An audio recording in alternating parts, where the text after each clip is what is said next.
హల్లెలూయా. ప్రభువు నామమున కూడి వచ్చిన మీ అందరికీ హృదయపూర్వకంగా దేవుని యొక్క నామమును బట్టి కృతజ్ఞతాస్తుతులు చెల్లిస్తున్నాయి. మీ అందరికీ అందరూ సంతోషంగా ఉన్నారా? అందరూ సంతోషంగా ఉన్నారా? సంతోషంగా ఉన్నారంటే హల్లెలూయా చెప్పకూడదు, సంతోషంగా ఉన్నామని చెప్పాలి. ఏంటి హల్లెలూయా అంటే ఏంటి చెప్పండి, అర్థం ఏంటి?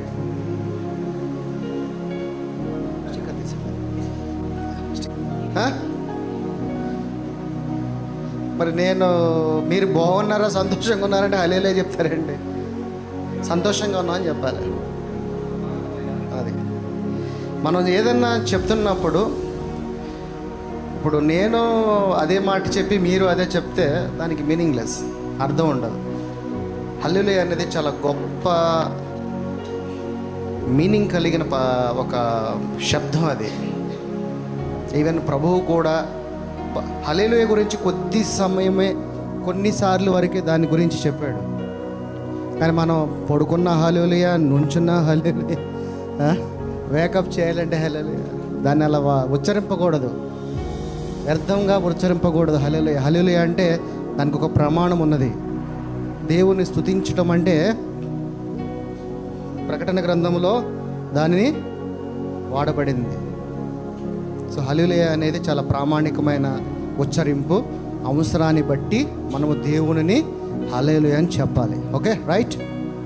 ఇప్పుడు చెప్పండి, బాగున్నారా? అది క్వశ్చన్కి ఆన్సర్ ఇది. ఎంతమంది సంతోషంగా ఉన్నారు?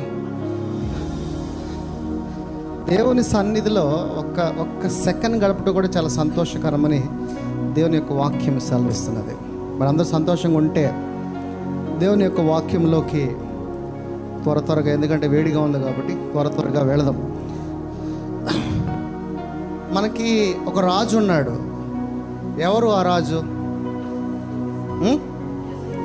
యేసయ్య. యేసయ్య మనందరికీ రాజుగా ఉన్నాడు. He is the king. మీది ఏ మతం? మీరందరూ ఏ మతం అండి మీది? ఏ మతంలో ఉన్నారు మీరు ఇప్పుడు? మనకు మతం ఉందా? మరి మనం దేనిలో ఉన్నాం? మనమందరము దేవుని యొక్క మార్గంలో ఉన్నాము. మనకి మతం లేదు. మతాన్ని పులుముకోమాకండి. క్రైస్తత్వంలో ఉన్న అనే మతం అనే దాన్ని పులుకుమాకండి. మనం మార్గంలో ఉన్నాం. దేవుడు వేసిన మార్గములో, ఆయన చూపించిన సత్యములో, ఆయన ఇచ్చిన జీవములో మనం ఉన్నాం. కాబట్టి మనకి ఎటువంటి మతం లేదు. హిందూ మతం, ముస్లిం మతం, అలాగే క్రైస్తవ మతం. క్రైస్తవ మతం కాదు, ఇది మార్గము. No religious. అలాంటి గ్రహింపు కలిగే మనం జీవించాలి. మనలో మనము జీవిస్తున్నాము అనుకుంటున్నాం, కానీ నీలో జీవిస్తున్నది నువ్వు కాదు, నీలో జీవిస్తున్నది నీ రాజే. మనం రాజుగా చెప్పుకుంటున్నాం, రాజుగా మనం ఆయన్ని ఎంబోస్ చేసుకుంటున్నాం. మరి రాజుగా ఉన్న నీ రాజు కుమారుడుగా, రాజు వారసుడిగా నువ్వు జీవిస్తున్నావా? చెప్పడానికి మనం రాజు అంటున్నాం, మరి రాజు కుమారుడుగా, రాజు వారసుడిగా నువ్వు జీవిస్తున్నావా? రాజుగా జీవించడం అంటే ఎలాగా? రాజుగా జీవించడం అంటే నీ జీవితంలో దేవుని యొక్క ప్రేమ కలిగి మనము జీవించాలి. ఎవరు ప్రేమ కలిగి జీవించాలి? దేవుడు ఏమై ఉన్నాడు? ఆయన ప్రేమ అయి ఉన్నాడు, ప్రేమమూర్తి అయి ఉన్నాడు. మనకి ప్రేమ కావాలంటే మన పిల్లల దగ్గర నుంచి, భర్త భార్య దగ్గర నుంచి, భార్య భర్త దగ్గర నుంచి, తల్లిదండ్రుల దగ్గర నుంచి మనం ప్రేమ పొందుకుంటాం. కానీ నీ రాజే ప్రేమై ఉన్నాడు. ఆయన వేరే ఎక్కడికి వెళ్ళి ప్రేమను కొనుక్కోవాల్సిన అవసరం లేదు. ఆయన ప్రేమై ఉన్నాడు, ప్రేమ కలిగి ఉన్నాడు. ఆయనకి ప్రేమ కావాలని వేరే చోటకి వెళ్ళాల్సిన అవసరము లేదు. మరి ఆయన యొక్క స్వభావము, ఆయన యొక్క స్వరూపము మనము కలిగి మనకి జీవాత్మని దేవుడు ఇచ్చి ఉన్నాడు అంటున్నాడు. మరి ఆయన ప్రేమ ఉన్నప్పుడు నీలో ఆ ప్రేమ కనపడాలా వద్దా? బైబిల్లో క్షమించడానికి పాపం ఏంటి చెప్పండి, మీరు ఆగండి సార్. బైబిల్లో క్షమించరాని పాపం ఏంటి చెప్పండి. లూసిఫర్ ఎందుకు కిందకు దోయబడ్డాడు? ఏంటిది? గర్వం, అహంకారం, అహంభావం. అంటే ఏంటి? అక్కడ నుంచి వాడు టైం లేని ఉన్న దేవునికి అత్యున్నతమైన ప్రధాన దూతగా ఉన్నవాడిని వాడు దేని వల్ల కిందకు దోయబడ్డాడు? ఈ రోజుల్లో మనలో ఉన్నదేంటి?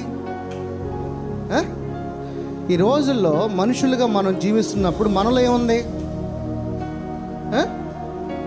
చాలా మందిలో కనపడుతుంది కదా, ఇవన్నీ నాలో కూడా కనపడుతుంది, ఎందుకంటే నేను మనిషినే కాబట్టి.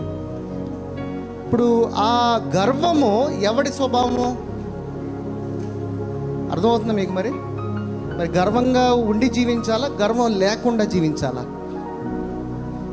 దేవుడు ఏం చెప్తున్నాడంటే నేను అనేది లేదు. అందుకనే ఇక మీదట జీవించువాడును నేను కాను, నాలో జీవించువాడు నా యేసయ్యే. నీలో గనక యేసయ్య గనక జీవిస్తే, నీ రాజు గనక నీలో జీవిస్తే, నీలో ఆ అహంభావం అనేది ఉండదు. ఆ అహంభావంతో కనుక నీవు ఉన్నాడు. కానీ మనం తెల్ల లేచిన కాడి నుంచి మనలో కనపడేది ఏంటనంటే ఆ అహంభావమే, ఆ గర్వమే. ప్రతి ఒక్క సందర్భంలో, ప్రతి ఒక్క సిచ్యువేషన్లో, ప్రతి ఒక్క సర్కమ్స్టెన్స్లో నీకు తెలియకోకుండా, నీకు తెలిసి గర్వంగానే మనం జీవిస్తూ ఉంటాం. మన కింద వాడిని చిన్న చూపుగానే చూస్తూ ఉంటాం. నువ్వు ఆల్రెడీ చిన్నవాడివి, మళ్ళీ నీకుంద ఉన్న చిన్నవాడిని కూడా నువ్వు అదే గర్వంతో వాడిని శాసిస్తూ ఉంటాం. జనరల్గా జరిగేది, అవునా కదా? అంటే మీకు అర్థమవుతుందా? మరి ఇది అపవాది స్వభావం కదా. మరి ఇలాంటి స్వభావం కలిగిన మనకి మరి దేవుని కృప ఎక్కడి నుంచి వస్తుంది? రాదు కదా. దేవుడు ఏమంటున్నాడంటే ఇలాంటి అహంభావంతో ఉంటే వెచ్చగా ఉండు, లేకపోతే చల్లగా ఉండు, కానీ మధ్యలో ఉండి నులివెచ్చగా ఉండొద్దు అంటున్నాడు. ఉంటే లోకం వైపు ఉండు, లేదా నా వైపు ఉండు, మధ్యలో నులివెచ్చగా ఉండొద్దు అంటున్నాడు. మనం దేవుని పిల్లలమని చెప్పుకుంటాము, దేవుని ద్వారా రక్షింపబడిన దేవుని యొక్క కుమారులని చెప్పుకుంటాము. కానీ మనలోనే మనకు తెలిసి కొంత తెలియకుండానే మనలోనే అహంభావం అనేది, అహంకారం అనేది, గర్వం అనేది మనలో ఉంటుంది. దీని ద్వారా మనం ఏం పొందుకోలేకపోతున్నాం అంటే దేవుని యొక్క కృపని పొందుకోలేకపోతున్నాం. దేవుని ద్వారా పొందుకోవలసిన ఆశీర్వాదాలన్నిటినీ కూడా మనము కాలదన్నుకుంటున్నాం. అర్థమవుతుందా?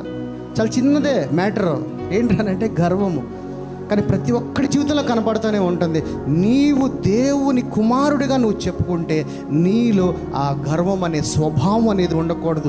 ఎందుకంటే నీవు దేవుని స్వభావమై ఆయన పోలికై ఉన్నావని దేవుడు చెప్తుంటే నీలో కనపడుతుంది అపవాది స్వభావము. అర్థమవుతుందా?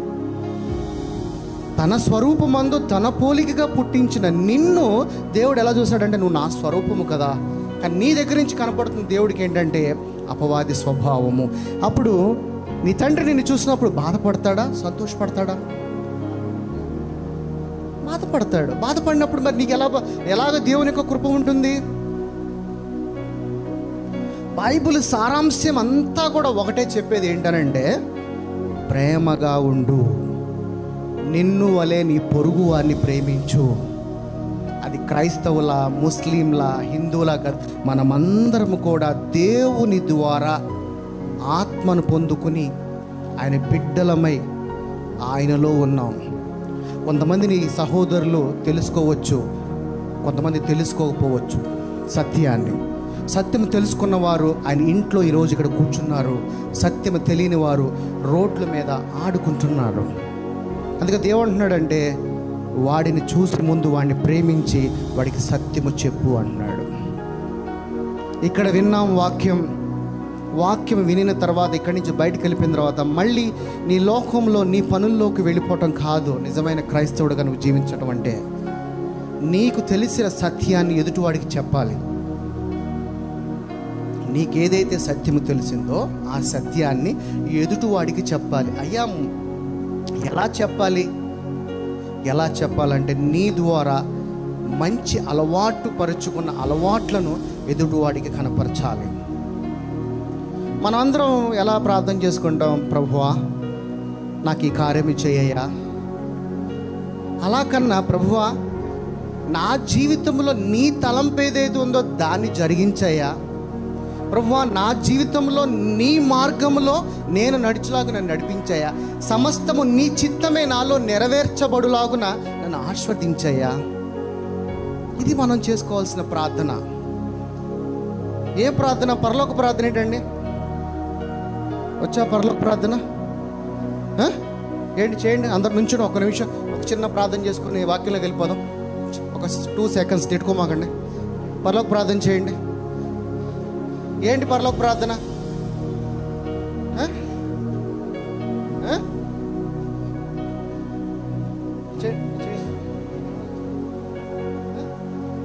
మత్తయి సువార్త 9-6 అధ్యాయము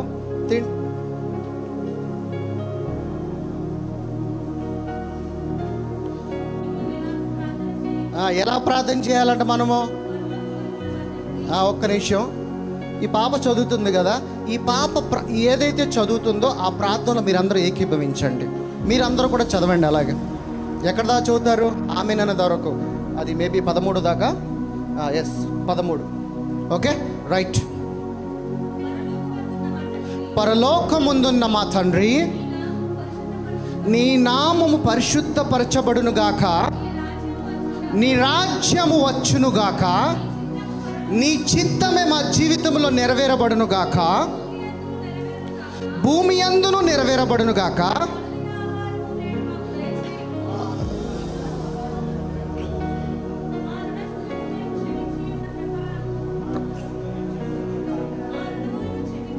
మా రుణములను క్షమించుము,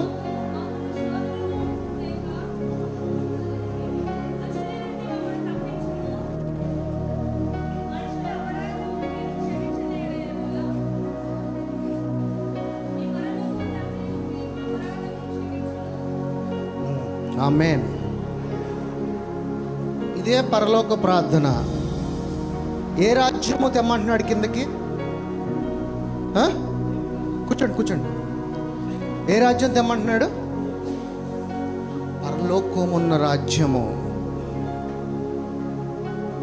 ఆ రాజ్యము పరలోకమందున్న మా తండ్రి, నీ చిత్తము నెరవేరబడును గాక, పరలోకమందున్న నీ రాజ్యము భూలోకమందు నెరవేర్చబడును గాక. ఎవరు నెరవేర్చాలి ఆ భూలోకమందున్న రాజ్యాన్ని? ఎవరు వచ్చారు నెరవేర్చడానికి? యేసయ్య వచ్చాడు. నీ రాజు వచ్చి తండ్రి యొక్క రాజ్యాన్ని నెరవేర్చి మళ్ళీ తండ్రి చెంతకు తీసుకెళ్ళటమే యేసయ్య పని. యేసయ్య ఏమంటున్నాడంటే, నువ్వు నా శిష్యుడుగా, నా స్నేహితుడుగా, నా తమ్ముడిగా ఉంటే నా పనిని, తండ్రి యొక్క చిత్తాన్ని నెరవేర్చే పనిని మనమందరం చేయాలంటున్నాడు. పరలోకములో ఉన్న రాజ్యాన్ని మనము భూలోకములో నెరవేర్చబడులాగున దేవుని బిడ్డలమై, దేవుని యొక్క వారసులమై ఆయన చిత్తాన్ని నెరవేర్చాలి.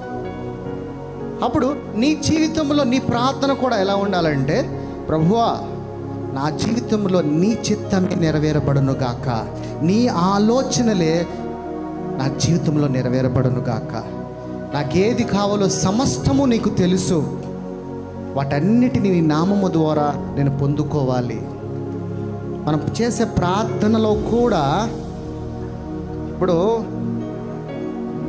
ప్రార్థన చేస్తే యాపిల్ దొరికిద్ది అనుకోండి, ఎగ్జాంపుల్ చెప్తున్నా. నువ్వు మామిడికాయ అడిగితే, ప్రార్థన చేస్తే నీకు యాపిల్ దొరికింది అనుకోండి, కానీ నువ్వు మామిడికాయ అడిగితే ఏంటి? మన ప్రార్థనలు కూడా ఇలాగే ఉన్నాయి ప్రార్థనలు. దేవుడు ఏమంటున్నాడంటే, నాకు నీ అక్కర్లన్నీ తెలుసు అంటున్నాడు. ఏమని తెలుసు అంటున్నాడు? నీ అక్కర్లని, నీకేం కావాలో, నీ నీడ్స్ అన్నీ కూడా నాకు తెలుసు అంటున్నాడు. కానీ మనం లెగిస్తున్న కాడి నుంచి మన ప్రార్థన అంతా ఏంటి? అదే, నాకు అది కావాలి, నన్ను ఆస్వాదించు, నా పిల్లల్ని ఆస్వాదించు, నా పంటను ఆస్వాదించు, నా కుటుంబాన్ని ఆస్వాదించు. కానీ దేవుడు చెప్తుంది ఏంటి? నిన్ను వలె నీ పొరుగు వారిని ప్రేమించు అంటున్నాడు. మరి ప్రార్థనలో నీ పొరుగు వారి గురించి నువ్వు ప్రార్థన చేస్తున్నావా? నీ ప్రార్థన ఎవరి గురించి ఉంచాలి? నీ పొరుగువాడి గురించి. నీ ఊర్లో నీ అన్నదమ్ములు, నీ పిల్లలు, నీ కుటుంబీకులు, నీ స్నేహితులు, నీ శ్రేయోభిలాషులు, ఈ రాష్ట్రము, ఆ రాష్ట్రము, America, India, throughout the world అందరూ నీ స్నేహితులే, అందరూ నీ సహోదరులే, అందరూ నీ సహోదరుడులే. ఈ విధంగా ప్రార్థన చేయాలి. నీవు దేవుడిని ఆ విధమైన ప్రార్థన చేసినప్పుడు దేవుడు నిన్ను మీద నీ గురించి ఆలోచించడం ప్రారంభిస్తాడు. ఇప్పుడు నీకేం కావాలో ఆయనకి తెలిసినప్పుడు మళ్ళా నువ్వు అదే అడిగితే ఆయన వింటాడంటావా? ఇరిటేషన్ అవుతాడా అవరా? ఇప్పుడు పాస్టర్ ఉన్నాడు మోజెస్ గారు, వాళ్ళ అమ్మాయి ఫీజు కట్టాలి ఆయనకి తెలుసు. మళ్ళీ అదే వాళ్ళ అమ్మాయి వచ్చి నా డాడీ నా ఫీజు కట్టాలి అనుకున్నప్పుడు మోజెస్ ఏమనుకుంటాడు? మరి మనం చేసే ప్రార్థన ఏంటి? అందుకని నేనేమంటానంటే నీ జీవితంలో ఆయన తలంపులు, ఎందుకనంటే ఆయన తలంపు ఏంటో తెలుసా? ఆయన తలంపు నీవు రాజుగా జీవించాలని. అవుతుందా? నీ ప్రార్థన ఎలా ఉండాలంటే నీ కుమారుడుగా నేను జీవించాలి, నా జీవితంలో నీ చిత్తము, నీ ఆలోచన, నీ ప్రణాళిక నా మీద సిద్ధపరిచిన సమస్తము నాలో జరిగించయా. కానీ మనం ఏం చేస్తామంటే అదే వద్దు, నాకు ఈ అప్పు ఉందయా అంటాం. రాజుగా ఉన్నవాడికి అప్పు ఉంటుందా? రాజుగా ఉన్నవాడికి అప్పు ఉంటుందా? రాజు దగ్గర ఆస్తి లేకుండా ఉంటాడా? రాజు కష్టాలు ఉంటాయా? ఏముండవు.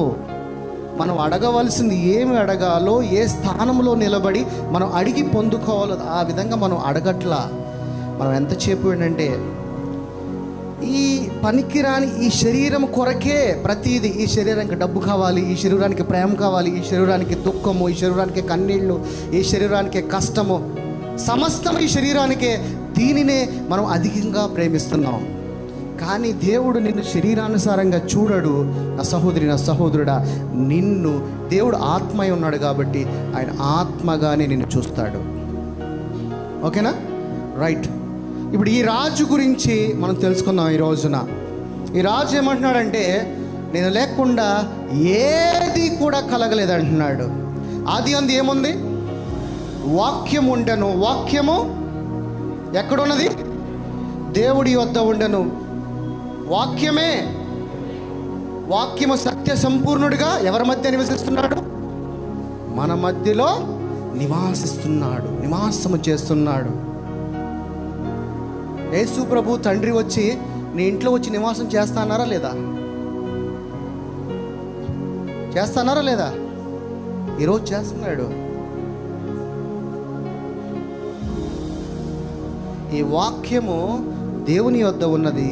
వాక్యము దేవుడే ఉన్నాడు, సత్య సంపూర్ణుడిగా మన మధ్యలో నివసిస్తున్నాడు.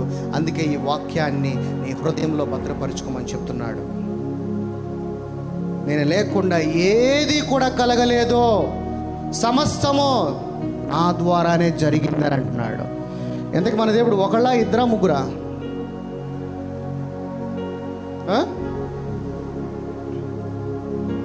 వెంకటేశ్వర స్వామి అలాగే 100 రూపాయలు ధరించుకున్నాడు అంటారా? ఎంతమంది మన దేవుళ్ళు? ఒక్కడే, ట్రినిటీ గాడ్. కానీ ఒక్కరిలోనే ముగ్గురు ఉన్నారు. దేవుడు ఒక్కడే, కానీ ఒక్కళ్ళలో ముగ్గురు ఉన్నారు. తండ్రి ఉన్నాడు, కుమారుడు ఉన్నాడు, పరిశుద్ధాత్ముడు ఉన్నాడు. ఇక్కడ తమిళ్ వచ్చిన వాళ్ళు ఉన్నారు, తెలుగు వచ్చిన వాళ్ళు ఉన్నారు, కన్నడ వచ్చిన వాళ్ళు ఉన్నారు. 3 భాషలు, 3 ప్రాంతాలకు సంబంధించిన వారు, కానీ జనాంగము ఒక్కటే.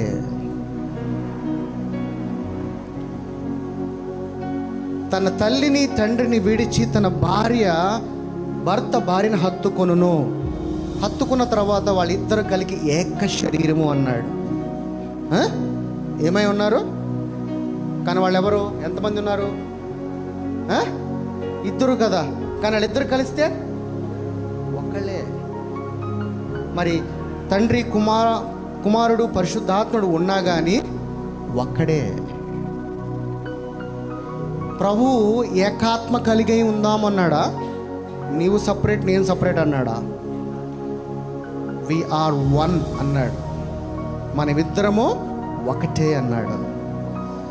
మరి ఈ ఒకటైన దేవుడు నేను లేకుండా ఏది కూడా ఈ సృష్టిలో జరగలేదు అంటున్నాడు.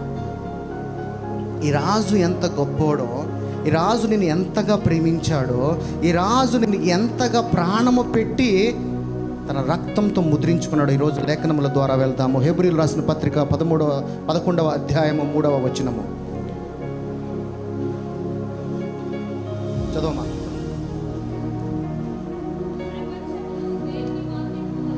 ప్రపంచములు పుట్టినోట్లో ఉంది, లేక యుగములు. ప్రపంచములు లేక యుగములు దేవుని వాక్యము వలన నిర్మాణమైనవనియు అందును బట్టి దృశ్యమైనది కనబడే పదార్థములచే నిర్మింపబడలేదనియు విశ్వాసము చేత గ్రహించుకొనుచున్నాము. దేని ద్వారా ఈ ప్రపంచాలు ఈ యుగములు ఏర్పడినాయి ఏంటండి? దేని ద్వారా? ఇప్పుడు చదివారు కదా, దేని ద్వారా? కట్టే అవ్వంగానే కట్టేసండి. అది ఆఫ్ చేసుకోవాలి. లేక యుగములు దేవుని వాక్యము వలన నిర్మాణమైనవనియు. దేని వలన నిర్మాణమైన అంట? దేవుని యొక్క వాక్యము. వాక్యం ఏమైనది? శబ్దము. అంటే వర్డ్ ద్వారా ఈ యొక్క ప్రపంచము కానీ యుగములు కానీ ఇవన్నీ కూడా నిర్మించడము జరిగింది. ఇప్పుడు యేసు ప్రభు ఏమై ఉన్నాడు? వాక్యమై ఉన్నాడు. ఇక్కడ ఏమున్నది? క్రీస్తు నా రాజు, ఆయన లేకుండా ఏది కలగలేదు. ఎందుకంటే క్రీస్తు ఏమై ఉన్నాడు? ఆది అందు వాక్యము ఉండెను, వాక్యము దేవుని వద్ద ఉండెను, వాక్యము దేవుడై ఉండెను. ఇక్కడ ఏమంటున్నాడు? ప్రపంచములు లేక యుగములు దేవుని వాక్యము వలన నిర్మాణమైనవనియు. అంటే ఇక్కడ ఎవరు చేసినట్టు? ఇప్పుడు ఈ నిర్మాణం అంతా ఎవరు చేశారండి? యేసయ్య చేశాడా లేదా? ఇప్పుడు వాక్యం ఎవరు? యేసయ్యే కదా. మరి ఈ వాక్యము ద్వారానే ఇవన్నీ చేశానని చెప్తున్నాడు. రక్షణ పొందిన వారు యేసయ్య గురించి తెలుస్తుంది. కానీ ముస్లిమ్స్ ఏమంటారంటే యేసయ్యని ప్రవక్త కిందగా మాట్లాడతారు. ఎలా మాట్లాడతారు? ప్రవక్తగా అంటారు. వాళ్ళు ఈసా అంటారు యేసు ప్రభువుని. కానీ ఇక్కడ ఏమంటున్నాడు? ప్రపంచములు లేక యుగములు దేవుని వాక్యము వలన నిర్మాణమైనవనియు. అందుకంటే యేసు ప్రభు వాక్యమై ఉన్నాడు. ఆయన వాక్యమై శరీరధారిగా సత్య సంపూర్ణుడిగా మన మధ్యలో నివసిస్తున్నాడు. ఈరోజు నా వాక్యము నీ హృదయంలో వెలిగించబడేలాగున దేవుడు నీలో నాలో మనలోనే ఉన్నాడు. కొలస్సీయులకు రాసిన పత్రిక 1:16 ఎలయనగా ఆకాశమందున్నవియు భూమి అందున్నవియు దృశ్యమైనవి కానీ అదృశ్యమైనవి కానీ అవి సింహాసనములైనను ప్రభుత్వములైనను ప్రధానులైనను అధికారులైనను సర్వము ఆయన యందు సృజింపబడెను. ఆకాశమైనా కానీ భూమి కిందైనా కానీ పాతాళములో ఉన్నవైనా కానీ ఆయన యందే సృజింపబడును. ఆయన లేకుండా ఏది కూడా కలగలేదు. ఎవరు ఆయన? యేసయ్య. మన రాజుగా ఉన్న యేసయ్య నీ కొరకు నా కొరకు తన్ను తాను రిక్తునిగా తగ్గించుకుని మన మధ్యలోకి వచ్చాడు. కానీ యేసయ్య అంటే చాలా ఈజీగా ఉచ్చరించేస్తాం యేసయ్య అని. కానీ యేసయ్య నామము అన్ని నామములకైనా ఉన్నతమైన నామము, సింహాసనములకైనా ఉన్నతమైన నామము. ఆయన నిన్ను ప్రేమించి నీ కొరకు నా కొరకు ఈ లోకానంతటిని జయించడానికి చిన్నగా రిక్తునిగా చేసుకుని ఈ రోజున లోక రక్షకుడుగా మన మధ్యలో సత్య సంపూర్ణుడిగా జీవము కలిగిన బలము కలిగిన వాక్యముగా మనలో మన యందుండే నివసిస్తున్నాడు. సత్య సంపూర్ణుడుగా ఆయన లేకుండా ఏది కూడా కలగలేదు. సర్వమును ఆయన ద్వారాను బట్టి ఆయనను బట్టి సృజింపబడిను. అలా ఆయన లేకపోతే ఏది కూడా లేదు అంటున్నాడు. ఏది లేదు, సమస్తము యేసయ్య ద్వారానే. అన్నిటికీ మూలము, అన్నిటికీ ప్రామాణికము, అన్నిటికీ ఫౌండేషన్. ఏది చేసినా సమస్తము ఆయన ద్వారానే కలిగినది, ఆయన ద్వారానే జరిగిందని దేవుని యొక్క వాక్యము సెలవిస్తున్నది. యెషయా గ్రంథము, the book of Isaiah 45 verses 12.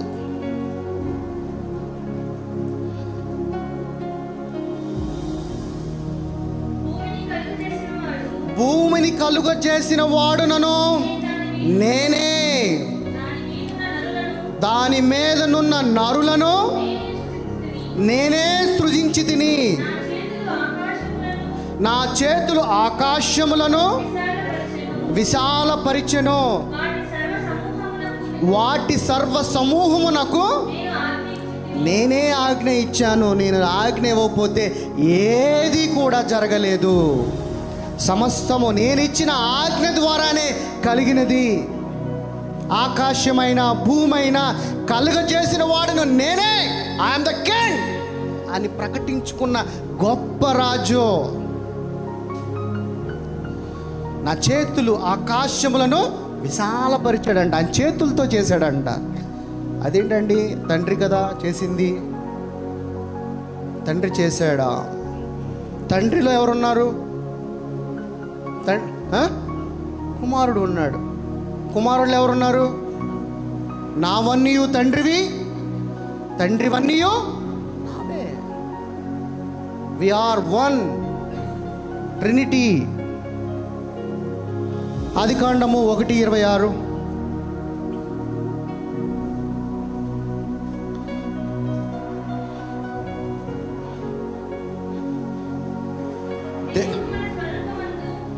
దేవుడు ఎవరు? ఈ మన ఎవరు? ఈ మన మన అంటే ఏంటి?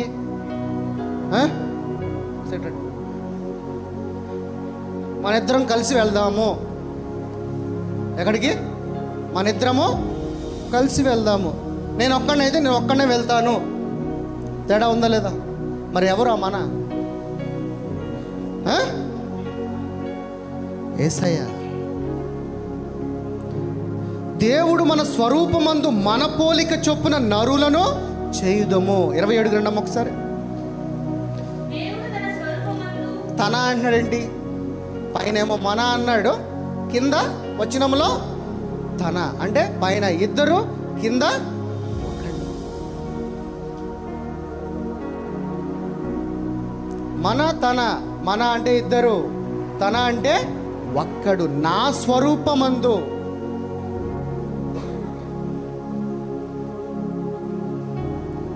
యేసయ్య పాత నిబంధనలో కూడా ఉన్నాడు లేడా? ఆయన లేకుండా ఏది కలగలేదని చెప్తుంటే క్రొత్త నిబంధన చూస్తూ ఉంటారు యేసయ్యనంటే. యేసయ్య లేకుండా ఏది కలగలేదండి. సమస్తము ఆయనను బట్టి, ఆయన ద్వారానే సృజించిన వాడే ఉన్నాడు. పైన ఉన్నది కూడా యేసయ్యే, కింద ఉన్నది కూడా యేసయ్యే. సమస్తము ఆయన మూలముగానే సమస్తము జరిగి ఉన్నది. తన చేతులతో ఆకాశాన్ని విశాలపరిచాడంట. ఎందుకనంటే అందులో నిన్ను రాజుగా జీవింపచేయటానికి. ఈ సృష్టిని చేసింది దేనికనంటే పైనున్న ఆకాశంలో ఉన్న రాజ్యాన్ని, భూమి మీద యేసయ్య ద్వారా నిర్మించే రాజ్యాన్ని, రెండిటిని కలపటమే ఏకాత్మగా. అదే దేవుని యొక్క చిత్తము. అందుకే ఆకాశంలో ఉన్న రాజ్యము భూలోకమందు యేసయ్య ద్వారా ఏర్పడేది ఏమై ఉండాలి? ఒక రాజ్యముగా ఉండాలి, ఒక ఆత్మగా ఉండాలి, ఒక జనాంగముగా ఉండాలి. అర్థమవుతుందా? 26వ వచనములో మన స్వరూపమందు మన పోలికగా చేస్తా అని చెప్తున్న ఇద్దరు 27కి వచ్చేపాటికి తన స్వరూపమందు అంటున్నాడు. అంటే ఇద్దరు కూడా ఒకటే. ఆయన లేకుండా ఏది కలగలేదు. ఎందుకనంటే యేసయ్య సమస్తానికి అన్నిటికీ మూలమై ఉన్నాడు. రైట్. యోహాను సువార్త 1:3. యోహాను సువార్త 1:3. కలిగి ఉన్నది ఏది ఆయన లేకుండా కలుగలేదు. ఇది ఈ రోజున మనం చూస్తున్నదంతా కూడా యేసయ్య లేకుండా ఏది కూడా కలుగలేదు. మరి యేసయ్య పుట్టింది 2025 సంవత్సరాల క్రితమే కదా. యేసయ్య ఎప్పుడు పుట్టాడు? ఏమండి, ఎప్పుడు పుట్టాడు? ఆది ఈ ఫౌండేషన్ వేయక మునిపే పుట్టడానికి ఆయన నీ నాలాగా నరుడు కాదు, పుట్టించేవాడే, సృష్టికర్తే ఆయన. అందుకే ఆయన ఏమంటున్నాడంటే నేను లేకుండా ఏది కూడా కలగలేదంటున్నాడు. నేను కలిగించేవాడిని, పుట్టేవాడిని కాను. వాక్యము నీతో మాట్లాడుతుంది ఈ రోజున. వాక్యము నీతో నీ రాజు ఎంత గొప్పోడో, నీ కొరకు నీ రాజు ఏమి చేసి ఉన్నాడో, ఈరోజు నువ్వు కట్టుకున్న ప్రకాణములన్నీ కూడా బద్దలు కొట్టడానికి ఈరోజు వాక్యము ద్వారా నీ హృదయంలోకి వెళుచున్నాడు. రైట్. ఆదికాండము 1:2.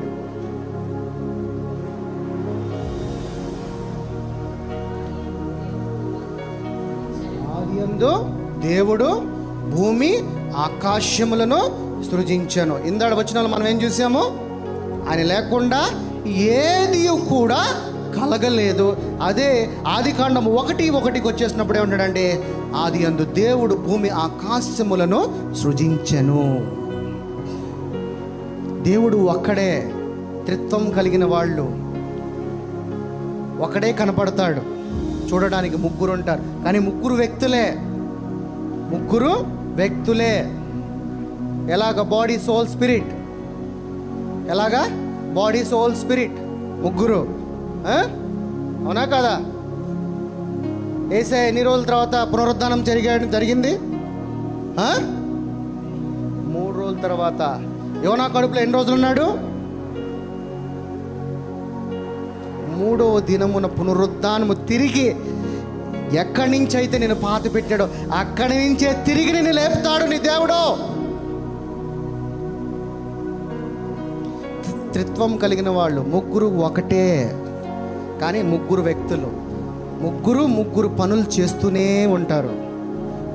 ముగ్గురు పనులు చేస్తున్నారు, కానీ వాళ్ళు ఒకటే. ఎలాగ భార్యాభర్తలు ఇద్దరుగా ఉండి ఏక శరీరం అవుతారో అలాగే తండ్రి, కుమార, పరిశుద్ధాత్మ కూడా ఒక్కడే. యేసయ్య 2025 సంవత్సరాల ముందు కాదు పుట్టినది, క్రితము కాదు పుట్టినది. సమస్తము సృష్టికర్త ఆయన, సృష్టించిన వాడే ఆయన. ఈ సృష్టిలో ఆయన లేకుండా ఏది కూడా కలగలేదు అంటున్నాడు. ఆ సృష్టికర్త వారసుడువై రాజుగా ఆయన రాజ్యంలో, సుస్థిరమైన రాజ్యములో నీవు ఆయన స్నేహితుడిగా జీవించు, ఆయన యొక్క కుమారుడిగా జీవించు, ఆయన యొక్క మహిమను పొందుకుని ఆయన యొక్క వారసుడుగా ఆ మహిమను నీ ద్వారా దేవుడికి పొందుకునేలాగున, ఇచ్చేవాడులాగున, ఒక మంచి సాక్షిగా, ఒక మంచి ఆరాధికుడుగా జీవించాలి. దేవుడు నీ కొరకు ఎంతో కష్టపడ్డాడు. మనం అనుకుంటాం ఏం కష్టపడ్డాడు ఆయన అనుకుంటాం. నో, చాలా కష్టపడ్డాడు. ఎన్ని రోజులు ఈ సృష్టిని సృష్టించాడు? 6 days. ఎందుకు 7వ రోజున విశ్రమించాడు? విశ్రాంతికి ఎందుకు వెళ్ళాడు? ఎందుకు 7వ రోజున విశ్రాంతిలోకి వెళ్ళాడు? ఎందుకనంటే ఈ 6 రోజులు మధ్య చాలా ఏళ్ల సంవత్సరాల గ్యాప్ ఉన్నది. ఒక్కొక్క రోజు చేయటానికి కొన్ని వేల కోట్ల సంవత్సరాలు కష్టపడ్డాడంట. ఈ భూమిని తయారు చేయటాన్ని చీకటిలో, నీళ్లలో నానపెట్టి దీనిని తయారు చేశాడు అంటున్నాడు. చీకటి, నీళ్ళు అంటే చల్లగా ఉంటాయి కదా. ఫ్రిడ్జ్లో ఏదైనా పెడితే ఎందుకు పెడతాం మనం? చల్లగా ఉంటే. చల్లదనంలో పెడితే ఏమైంది? పాడవబోదు. ఈ భూమిని కూడా అదే టెంపరేచర్లో పెట్టి భూమిని పాడవకుండా ఉండేలాగా రిఫ్రిజిరేటర్ చేశాడు. నీ ఫ్రిడ్జ్ని మూయంగానే ఏమైపోతుంది లోన? చీకటి అయిపోతుంది, అంతే కదండి. ఫ్రిడ్జ్ డోర్ వేయగానే ఏమైపోతుంది? ఆ లైట్ ఏమైపోతుంది? ఆరిపోతుంది. సో ఆరిపోయిన తర్వాత ఏముంటుంది లోన? చల్లదనము, చీకటి. అలాగే ఈ భూమిని కూడా ఆ చీకటి, ఆ చల్లదనములోనే రిఫ్రిజిరేటర్లో పెట్టి నీ కొరకు కష్టపడి ఈ భూమి ఆకాశాలను సృజించాడు. ఎందుకంటే నీవు సంతోషంగా ఇక్కడ ఉండి జీవించడానికి. రోమీలు రాసిన పత్రిక 1:20. రోమీలు రాసిన పత్రిక 1:20. ఆయన అదృశ్య లక్షణములు అనగా ఆయన నిత్య శక్తియు దేవతత్వమును జగత్పత్తి మొదలుకుని సృష్టింపబడిన వస్తువులను ఆలోచించుట వలన తేటపడుచున్నవి గనుక వారు నిర్తురులై ఉన్నారు. మనకి కనపడే వాటి మీద విశ్వాసం చూపుతామా? కనపడే దాని గురించి చూపిస్తామా? దేని గురించి చూస్తాం? కనపడని దాని గురించే మన విశ్వాసం చూపిస్తాం. ఇక్కడ ఏమన్నాడు? ఆయన అదృశ్య లక్షణములను అనగా ఆయన నిత్య శక్తియు. నిత్యం అంటే ఏంటి? అనంతము, దానికి ఎండ్ లేదు, స్టార్టింగ్ లేదు, ఎండ్ లేదు. ఎప్పుడు కూడా నిత్యము ఆయన ఏం కలిగి ఉంటుందంట? ఒక పవర్. ఆ పవర్ కలిగి ఉంటుంది. తర్వాత దైవత్వమును జగత్పుత్పత్తి మొదలుకుని సృష్టింపబడిన ప్రతి వస్తువులను ఆలోచించుట వలన తేటపడుచున్నవి గనుక వారు నిరుత్తులై ఉన్నారు. ఏ వస్తువు అయినా, అందుకని ఏమంటున్నాడు ఆయన? నేను ఏది చేసినా నేనే చేశాను అన్నాడు. అది వస్తువు అయినా, పదార్థమైన, భూమైనా, ఆకాశమైన, నక్షత్రాలైన సమస్తము నా ద్వారానే, నేనే సృష్టించిన వాడిని, నేనే సృష్టికర్తని, వాటన్నిటికీ జీవమునిచ్చి ఉన్నాను. ఈ భూమికి జీవం ఉన్నదా లేదా? భూమి మాట్లాడిద్దా? భూమి మాట్లాడిద్దా? మాట్లాడిద్దా లేదా? చేస్తారు నో. భూమి చెవియొగ్గుమా అంటే దాని అర్థం ఏంటి?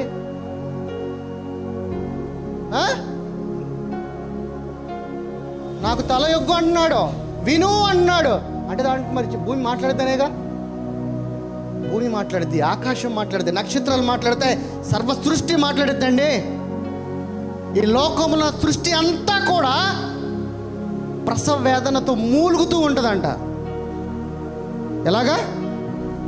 ఒక ఆడవారు ప్రసవ వేద పడినప్పుడు దగ్గరికి ఇక డెలివరీ సమయానికి వెళ్ళినప్పుడు ఒక మూలుగుతూ ఉంటారు. ఎందుకని? పెయిన్స్ తట్టుకోలేక. ఈరోజున ఆకాశం అంట, ఒరే దేవుడు మిమ్మల్ని ఇంతగా ప్రేమించాడురా, మీరేంట్రా ఇలా బతుకుతున్నారు అని రోధిస్తున్నాయంట. ఆకాశము, నక్షత్రాలు, సూర్యగ్రహణాలు ఇవన్నీ కూడా. ఎందుకు లూసిఫర్ అనే వాడు కింద పడ్డాడు తెలుసా మీకు? ఎందుకు పడ్డాడు? అహంకారం. ఎందుకు వచ్చింది వాడికి అహంకారము? కానీ దానికన్నా ముందు జరిగింది ఏంటంటే, ఈ సృష్టి కన్నా ముందు ఇంకొక సృష్టి ఉంది తెలుసా? ఈ మానవ సృష్టి, ఈ భూమి ఇదంతా జరగక మునిపే, అదొక మంచి టాపిక్, ఎప్పుడైనా మాట్లాడతా. ఒక సృష్టి ఉన్నది. ఏంటి ఆ సృష్టి? ఏమున్నాయి అప్పుడు? క్రియేచర్స్, జీవులు. ఆ జీవులకి ప్రామాణికంగా మేబీ క్రియేచర్స్ అంటే లైక్ ఏలియన్స్ అనుకోవచ్చు, లేకపోతే జంతువులు అనుకోవచ్చు. జంతువులే. ఈ డైనోసార్స్ ఎప్పుడున్నాయి? అప్పుడున్నాయి. ఎప్పుడున్నాయి? బిఫోర్ ద ఫౌండేషన్ అప్పుడే ఉన్నాయంట. ఇవన్నీ మహిమను తీసుకెళ్ళి లూసిఫర్కి చేతిలో పెట్టాయంట. లూసిఫర్ గడు ఏం చేసేవాడు? అగ్ని రాళ్ల మధ్యలోకి తీసుకుంటూ వెళ్తూ ఆ మహిమను తీసుకెళ్ళి తండ్రి దగ్గర ఆ గ్లోరీని పెట్టేవాడంట. ఇది ఎప్పుడు జరిగింది? ఈ ఆకాశము భూమి లేనప్పుడే. లూసిఫర్ అనేవాడు ఈ లోకంలో ఎప్పుడు పడిపోయాడు? భూమి మీద ఎప్పుడు పడ్డాడు? ఇదంతా జరగక మునిపే, బిఫోర్. ఎప్పుడైతే తండ్రి మన స్వరూపమందు మన పిల్లల్ని కలిగిద్దామని అనుకున్నప్పుడు, అరే మనమేంట్రా ఇంత ఇదిగా ఈయన్ని మనం పూజిస్తూ ఉంటుంటే, ఆరాధిస్తూ ఉంటుంటే ఇంకో ఎవరినో తయారు చేసుకుంటాను అంటున్నాడు ఏంట్రా అనుకుని, ఆ చెడు స్వభావం ఎప్పుడైతే లూసిఫర్లాగా వచ్చిందో ఎమ్మంటే తండ్రి ఒక్క తన్ని వాడిని కిందకు పంపించేశాడు. ఎందుకనంటే నీ గురించి నా గురించి అపవాది స్వభావం ఆడిలో అహంకారం రాగటానికి ఏంటంటే నిన్ను నన్ను తయారు చేయడానికి దేవుడు సిద్ధపాటు అయినప్పుడే. అది వండర్ఫుల్ టాపిక్.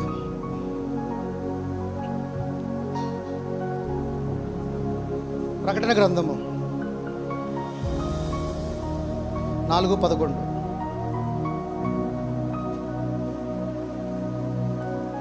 ప్రభువా, ప్రకటన గ్రంథము 4:11. ప్రభువా మా దేవా. ప్రభు ఎవరు? మా దేవా ఎవరు?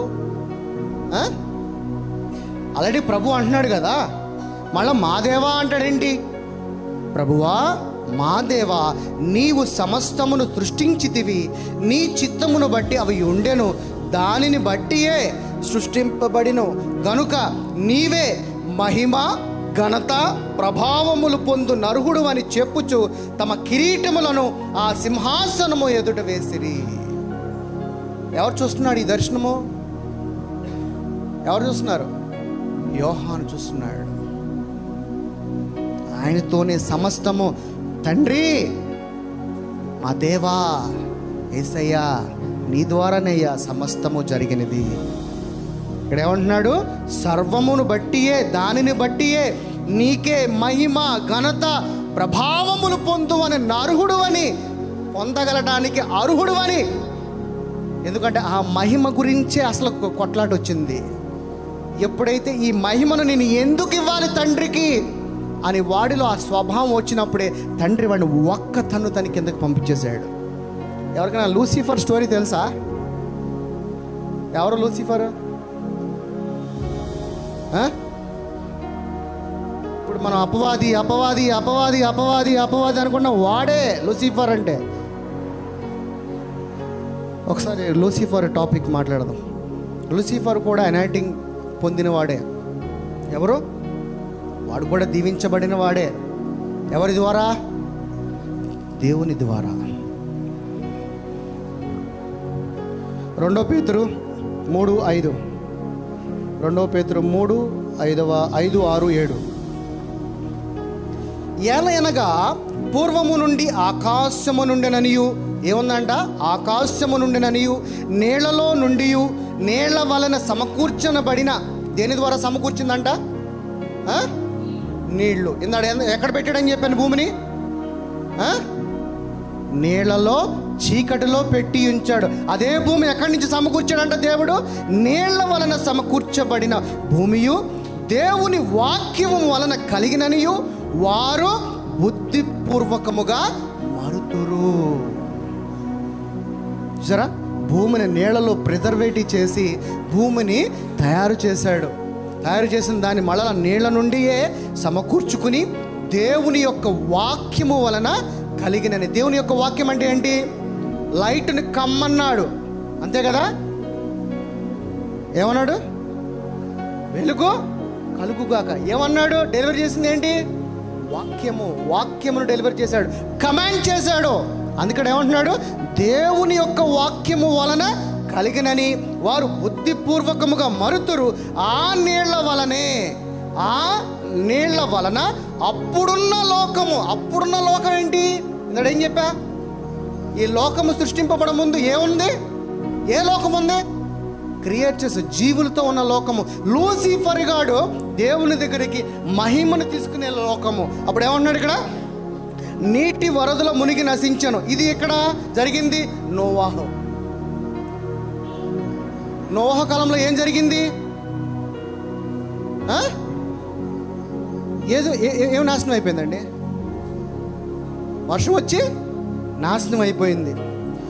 ఆ నీళ్ల వలన అప్పుడున్న లోకము నీటి వరదలో మునిగి నశించెను. అయితే ఇప్పుడున్న ఆకాశమును భూమియు భక్తిహీనుల తీర్పును నాశనము జరుగు దినము వరకు అగ్ని కొరకు నిల్వ చేయబడినవై, అగ్ని కొరకు నిల్వ చేయబడినవై అదే వాక్యము వలన భద్రము చేయబడి ఉన్నవి.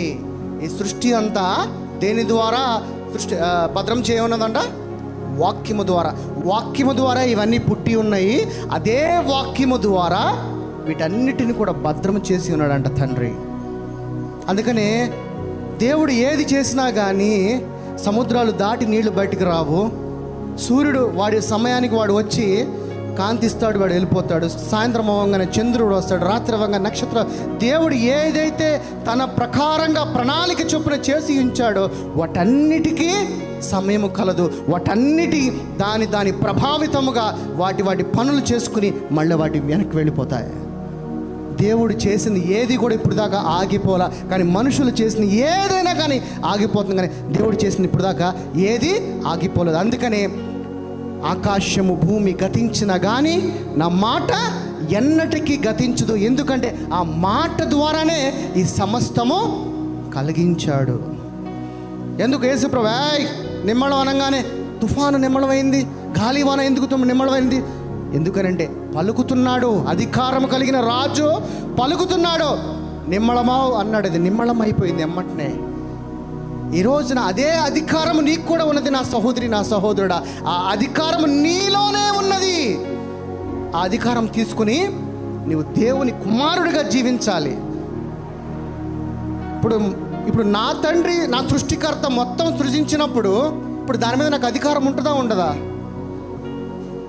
ఇప్పుడు మీ అమ్మాయి మీ ప్రాపర్టీస్ మీద కానీ మీరు ఏదైనా తెచ్చుకున్న దాని మీద అధికారం ఉంటుందా ఉండదా? మరి మన తండ్రి ఆయన కుమారులమైన మనకి అధికారం ఉందా లేదా? మరి మనం అధికారం కలిగి జీవించాలి. మనం అధికారం లేని వారమై జీవిస్తున్నాము.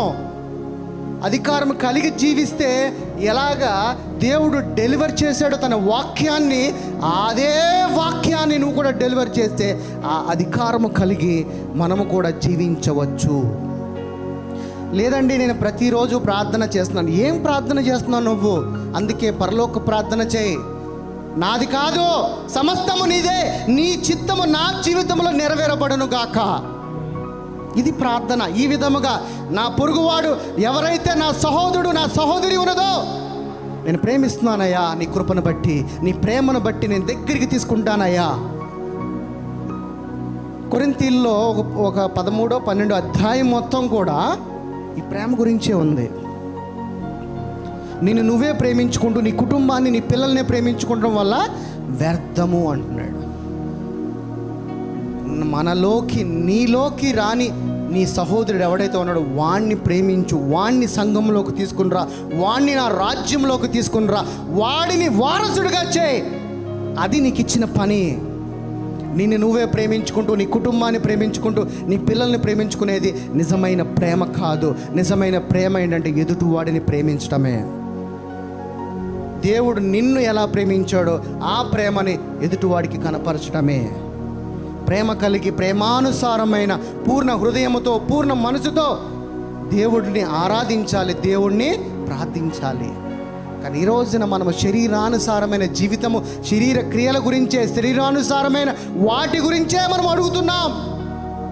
కానీ శరీరము మృతి చెందింది అంటున్నాడు. ఒకవేళ అదే శరీరంలో కనుక నువ్వు జీవించి ఉన్నట్లయితే నువ్వు నాకు విరోధివి అంటున్నాడు. నీ శరీరము ద్వారా నిష్ప్రయోజనం అంటున్నాడు. నువ్వు నా ఆత్మ జీవిస్తున్నావు కాబట్టి ఆత్మతో నీకు ప్రయోజనము, కానీ శరీరము ద్వారా ఏ ప్రయోజనము లేదు అంటున్నాడు. కానీ ప్రతిరోజు మనం లెగిసిన కాడి నుంచి శరీరము శరీరము శరీరము.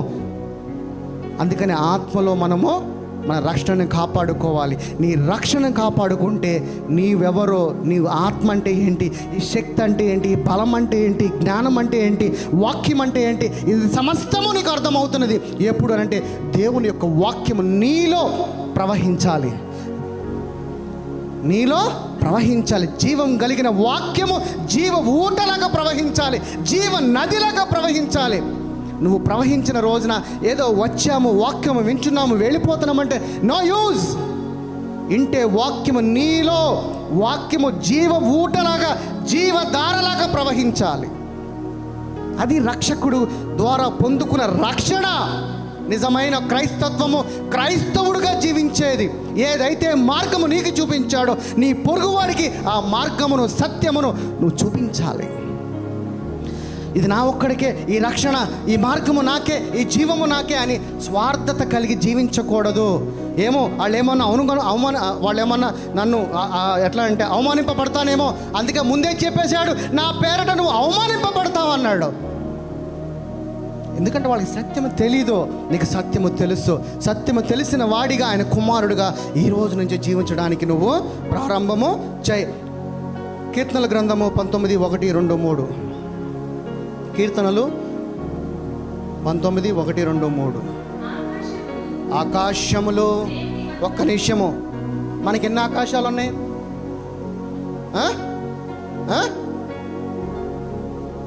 ఎన్నున్నాయండి? మనకు కనబడేది ఎన్ని ఆకాశాలు ఉన్నాయి? మరి ఏంటి ఆకాశాలు 3 ఉన్నాయి అంటున్నాడు? 3 ఉన్నాయా, 1 ఉన్నాయా? మీరు గొప్పవాళ్ళ, దేవుని వాక్యం గొప్పదా? దేవుని వాక్యం ఏం చెప్తుంది?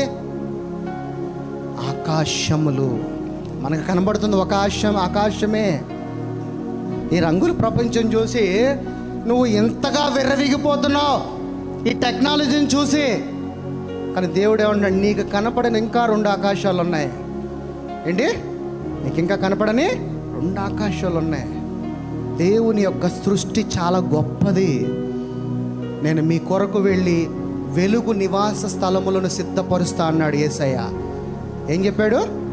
వెలుగు నివాస స్థలములను సిద్ధపరుస్తా అన్నాడు. ఆ క్రొత్త ఆకాశాలలోకి నువ్వు వెళ్ళాలి. నిజమైన నీ ఇల్లు అక్కడ కట్టుకో. నీకు వెలుగు స్థలం ఉన్నది. అక్కడ నీ విశ్వాసముతో దేవుని యొక్క కృపని బట్టి, దేవుని యొక్క ఆత్మగా, దేవుని యొక్క కుమారుడిగా నువ్వు కట్టవలసిన ఇల్లు ఇక్కడ కాదు. నీ విశ్వాసంతో కట్టవలసిన ఇల్లు అక్కడ. అది చెప్తున్నాడు ఇక్కడ. ఆకాశములు దేవుని మహిమను వివరించుచున్నవి, అంతరిక్షము ఆయన చేతి పనిని ప్రచురము చేయుచున్నది. అంతరిక్షము ఇది కనబడుతుంది కదా మనకి పైన, యూనివర్సల్ మొత్తము కూడా దేవుని పనినంట ప్రచురం చేయడం అంటే ఏంటి? చెప్తుందంట ఎదుటివాడికి. తర్వాత పగటికి పగలే బోధ చేయుచున్నదంట. అంటే పగటికి కూడా ఏముంది? జీవం ఉన్నది. సమస్తము, అన్నిటికీ జీవం ఉన్నది. భూమికి ఉన్నది, ఆకాశానికి ఉన్నది, నక్షత్రాలకు ఉన్నది, గ్రహాలకు ఉన్నది, పగటికున్నది, రాత్రికి ఉన్నది. వీటన్నిటికన్నా గొప్పవాడు ఎవడు అంటే నువ్వు నేనే.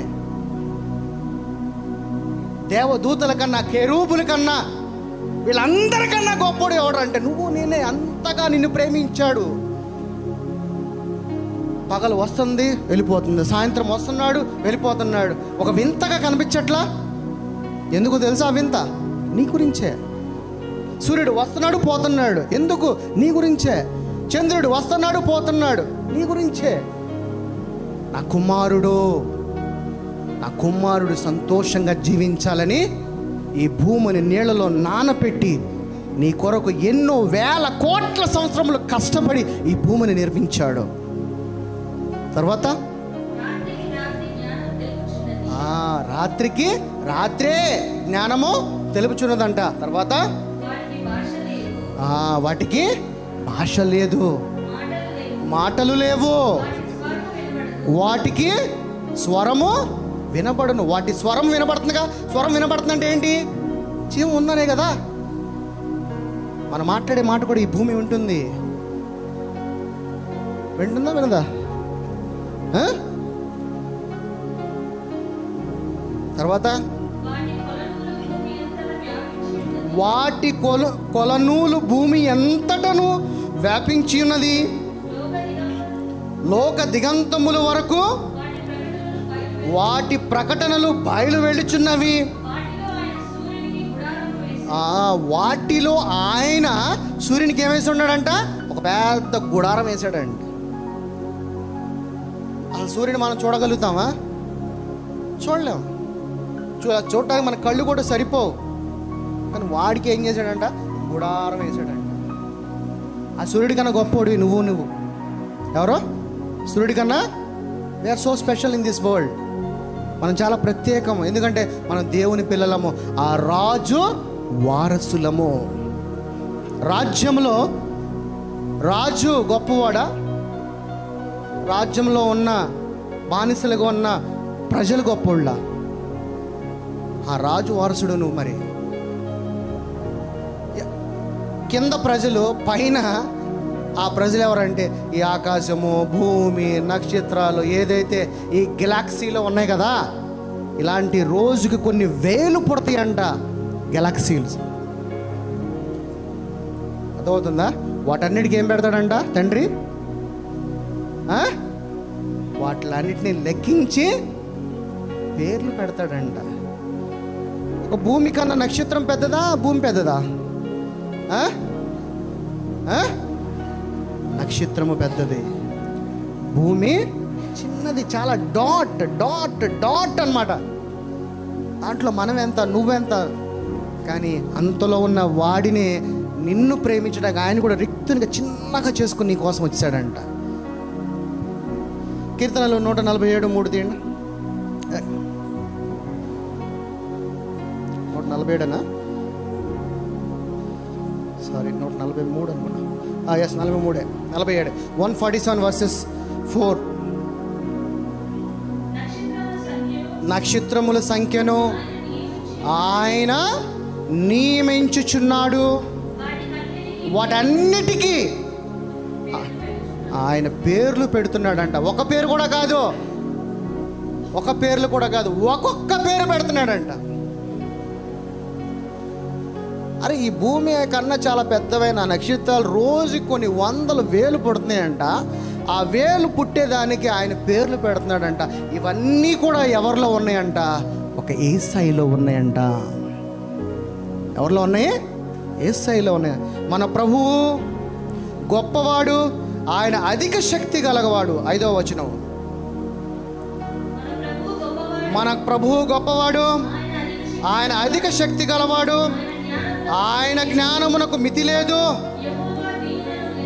చాలు అక్కడి వరకే. ఆయన జ్ఞానమునకు మితి లేదు. ఇర్మియా గ్రంథం రండి. ఇర్మియా 4వ అధ్యాయము చూడగా, ఒక్క నిమిషం. భూమి నిరాకారంగా ఉందని ఎవరో ఒక సైంటిస్ట్ చెప్పాడు. వాడిని నమ్ముతారు, బైబిల్ నమ్మరు. బైబిల్ ఎప్పుడు రాయబడింది? మనకి ఎప్పుడు వచ్చింది? 2025 years బ్యాక్ వచ్చింది. కానీ బైబిల్లో ఉన్న మాటని ఎవరు నమ్మరు. నేను భూమిని చూడగా అది నిరాకరముగాను శూన్యముగాను ఉండెను, ఆకాశము తట్టు చూడగా అచ్చట వెలుగు లేకపోయిను. తర్వాత పర్వతములను చూడగా అవి కంపించుచున్నవి, కొండలన్నీ కూడా కదులుచున్నాయి అంట. ఇది ఎప్పుడు గురించి మాట్లాడుతున్నాడు? ఎప్పుడు గురించి? వెలిగే లేదంట అంటే అప్పటికి ఇంకా సృష్టి జరగలా. దాని గురించి దావీదు మహారాజు చెప్తున్నాడు. ఇక్కడ ఏమంటున్నాడంటే, పర్వతములు చూడగా అవి కంపించుచున్నవి, దానిపైనే ఉన్నది నిరాకరముగా శూన్యముగా ఉండెను, ఆకాశము తట్టు చూడగా అచ్చట వెలుగు లేకపోయాను. యేసయ్య వచ్చి అక్కడ వెలుగుని కమ్ము అనగానే అక్కడ వెలుగు అయినది. వెలుగైన తర్వాత ఏమన్నాడు? పర్వతములు చూడగా అవి కంపించుతున్నాయి అంట. భూకంపం ఎట్లా ఊగుతూ ఉంటాయి అలా ఊగుతూ ఒకదానికి ఒకటి నీళ్ళలో కదులుతున్నాయి అంట. తర్వాత నేను చూడగా నరుడు ఒక్కడును లేకపోయాను, ఆకాశ పక్షులన్నీ ఎగిరిపోయి ఉండేను. అంటే ఆకాశ పక్షులు మనిషి కన్నా ముందు ఉన్నాయా లేవా? ఏమండి, ఆకాశ పక్షులు మనిషి కన్నా ముందు ఉన్నాయా లేవా? మనిషి కన్నా ముందు ఆకాశ పక్షులేక సృష్టించింది, జంతువులేక సృష్టించింది. అవి ఎగురుతున్నాయండి. అందుకనే పరలోక రాజ్యంలో కూడా పక్షులు ఉన్నాయి, పట్టణాలు ఉన్నాయి. పరలోక రాజ్యంలో కూడా పట్టణాలు ఉన్నాయి, ఆహారం ఉన్నది. దేవుని యొక్క వాక్యమైన లోతులకు నువ్వు వెళితే నీకు అది అర్థమవుతుంది. రైట్, అది ఇంకొకసారి ఒక మంచి టాపిక్, పబ్లిక్ టాపిక్లో చూసి చూద్దాం. ఆదికాండము 2:19. టక టక టక టైం అవుతుంది. దేవుడైన యెహోవా ప్రతి భూజంతువును ప్రతి ఆకాశ పక్షిని నేల నుండి నిర్మించి ఆదాము వాటికి ఏ పేరు పెట్టునో చూచుటకు అతని యొద్దకు వాటిని రప్పించెను. జీవము గల ప్రతి దానికి ఆదాము ఏ పేరు పెట్టినో ఆ పేరు దానికి కలిగెను. మనుషుల కన్నా భూ జంతువులను ఆకాశ పక్షులను పుట్టించి వాటిని ఆదాము ద్వారా మళ్ళీ, అంటే ఇప్పుడు ఆదాము పక్షుల కన్నా ముందున్నాడా, పక్షులు వెనకున్నాడా? పక్షులకు వెనుకున్నాడు. ఎలాగా? మహిమైశ్వర్యముతో. ఎలాగా? శరీరధారిగా ఆ రోజున కన్నా ఉన్నాడు, మహిమైశ్వర్యముతో ఇప్పుడున్నాడు. దీనికి సాదృశ్యం ఏంటి చెప్పగలరా? ఎలా సాధ్యం అండి? 5వ రోజున కదా పక్షులు చేసినది. 5ఆ 4ఆ? 5వ రోజేనా? మరి 6వ రోజున చేసిన ఆదాము ఎలా అనుకుంటాడు? హౌ ఇట్ ఈస్ పాసిబుల్ చెప్పండి. ఆదికాండము 1:26 తీయండి. ఒక్క నిమిషము. దేవుడు మన స్వరూపమందు మన పోలిక చొప్పున నరులను చేయుదము. అంటే నరులు ఆల్రెడీ ఉన్నారు అప్పటికి, ఉంటేనే కదా చేద్దామనేది. ఇక్కడ నుంచి ఇది తీసేయండి, ఇది లేకుండా నేను ఎలా చెప్తాను? ఉంటేనే కదా చెప్పేది. అర్థమవుతుందా? మై డియర్ సంగమా, వేలుకో. ఇప్పుడు చెప్పండి హల్లెలూయా, హల్లెలూయా. ఇప్పుడు నేనేం అడుగుతున్నా, ఇప్పుడు ఇక్కడ ఒలీవా ఉంటే కదా ఒలీవా నేను రమ్మనేది. ఒలీవానే లేకోకుండా నేను ఎలా రమ్మను? అర్థమవుతుందా? మరి ఇక్కడ ఏమంటున్నాడు? దేవుడు తన స్వరూపమందు నరును సృజించను, దేవుని స్వరూపమందు వాని సృజించను. స్వరూపమందు మన పోలిక చొప్పున నరులను చేయుదము. అంటే నరులు ఉంటేనే కదా చేయాలి. నరులు లేకపోతే ఎలా చేస్తావు? అమ్మ అన్నం పెట్టు అంటావు, అన్నం ఉంటే అన్నం పెడతావు, అన్నం లేకుండా అన్నం పెడతావా? అన్నం ఉంటేనే కదా. బయట కారులో ఒక వాటర్ బాటిల్ తీసుకురా అంట, కారు ఉంటేనే కదా వాటర్ బాటిల్ వచ్చేది. అంటే అప్పటికే మహిమాశ్వర్యము కలిగిన మనుషులు ఉన్నారు, వాళ్ళని నరులుగా చేద్దామని మాట్లాడుకుంటున్నారు. చాలా గొప్ప సీక్రెట్ ఇది, చాలా. అంతే కదా. ఇప్పుడు నేను అనేవాడు లేకపోతే ప్రసాదయ్య గారు ఎక్కడి నుంచి వస్తాడు? ఒక షాడో వచ్చి ఇక్కడికి వచ్చి మాట్లాడతాడా? ఇప్పుడు నేను ఇక్కడ వచ్చి కూర్చుంటే ఇప్పుడు నన్ను ఏమని పిలుస్తారు? ఇప్పుడు ప్రసాదయ్య గారు వచ్చి ప్రసంగం చెప్తారు అని. నేను వచ్చి ప్రసంగానికి చెప్పడానికి ముందుకు వచ్చా. నేను అనేవాడిని లేకపోతే మరి నరులు లేకోకుండా నరులు ఎలా చేస్తారు? అప్పుడు ఏమనాలి? మన ఇద్దరం కలిసి నరునని ఒకడిని పుట్టిద్దాము అనాలి. ఒకడిని పుట్టిద్దాము. ప్రసాద్ అనేవాడు ఇక్కడ ఎవడు లేడు, వాడిని పుట్టించి వాడిని ఇక్కడ తీసుకొచ్చి ప్రసంగం చేపిద్దాము అని చెప్పాలి. కానీ అలా చెప్పలేదే. ఇక్కడ ఏమంటున్నాడు? మన పోలిక చొప్పున నరులని చేయుదము. ఆల్రెడీ ఉన్నారు, వాళ్ళు ఎగ్జిస్టెడ్. అంటే ఉన్నారు. ఎలాగున్నారు? శరీరానుసారం కాదు, మహిమైశ్వర్యముతో ఉన్నారు. శరీరానుసారము జరగక మునిపే ఇంకొక లోకం ఉంది కదా, ఉందా లేదా? ఇంకొక లోకం ఉందా లేదా? నేను చూసినప్పుడు చీకటంతా ఉన్నది, భూమి శూన్యముగా నిరాకరముగా ఉండెను. అప్పటికింకా నరుడు రాలా. నరుడు ఉండడానికే ఈ భూమిని సృష్టించాడు. కానీ నరుడు కన్నా ముందు ఎప్పుడు ఈ భూమి మీద పాతాళంలోకి పడేశాడు లూసిఫర్ని? ఈ సృష్టి జరగక మునిపే. సో ఇది నా ఒపీనియన్, నాకు అర్థమైంది ఇలాగా, ఇది నాకు అర్థమైంది. నేను అనుకుంటున్నా మేబీ ఇలా జరగొచ్చేమో అని. ఎందుకంటే దీనికి ఇంకా ఇన్ డెప్త్గా వచనాలు అయితే తక్కువ ఉన్నాయి. బట్ నేను అర్థం చేసుకుంటున్నా. మీకు దేవుడు బుద్ధి ఇచ్చాడు కాబట్టి మీరు కూడా ఆలోచించండి. ఓకేనా? రైట్. ఐజయా 42:5.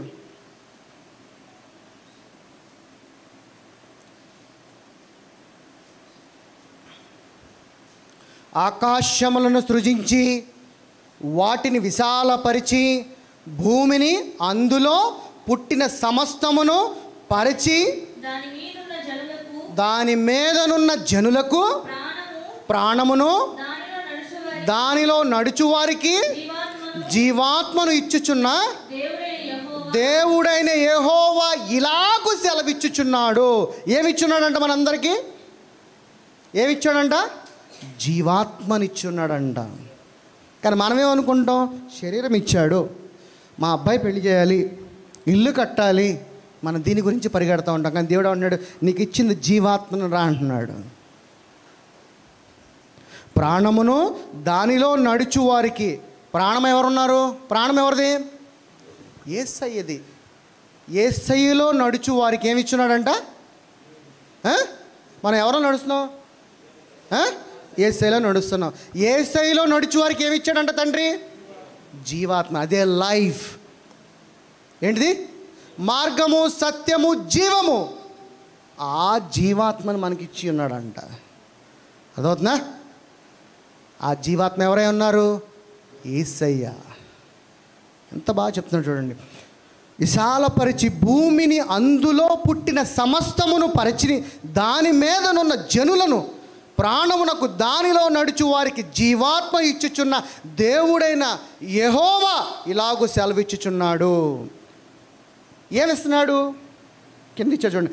గుడ్డి వారికి కన్నులు తెరుచుటకును, బంధింపబడిన వారిని చెరసాలలో నుండి వెలుపులకి తెచ్చుటకును, చీకటిలో నివసించు వారిని బందీ గృహములో నుండి వెలుపులకు తెచ్చుటకును, ఏదైనా బయటికే నిన్ను విడుదల, చెర నుంచి విడిపించడానికి ఏముందంట?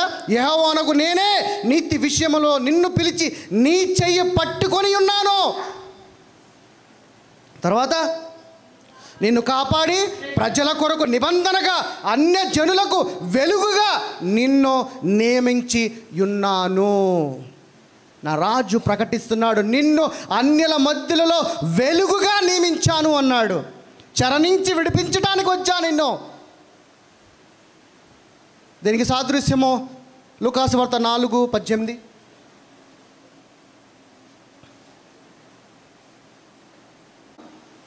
ప్రభువు ఆత్మ నా మీద ఉన్నది, బీదలకు సువార్త ప్రకటించుటకే. ఏంటి సువార్త? సువార్త ఏంటి? వాక్యము. వాక్యం ఎవరు? యేసయ్య. యేసయ్యను బోధించుటకై ఆయన నన్ను అభిషేకించెను, చెరలోనున్న వారికి విడుదలను, గుడ్డి వారికి చూపును ప్రకటించుటకు, నలిగిన వారిని విడిపించుటకును. అదే యేసయ్య. అందుకే ఈ లోకంలో ఆయన ఆత్మ ద్వారా, ఆయన ఆత్మలో నడిచే శక్తిని మనందరికి ఇచ్చాడండి. నువ్వు నడిస్తే ఆయన ఆత్మలో ఇవన్నీ నీ ద్వారా, ఈ యొక్క వాగ్దానము నీ జీవితంలో నెరవేరబడుతున్నది. ఆమేన్. జెరెమీయా 32:17.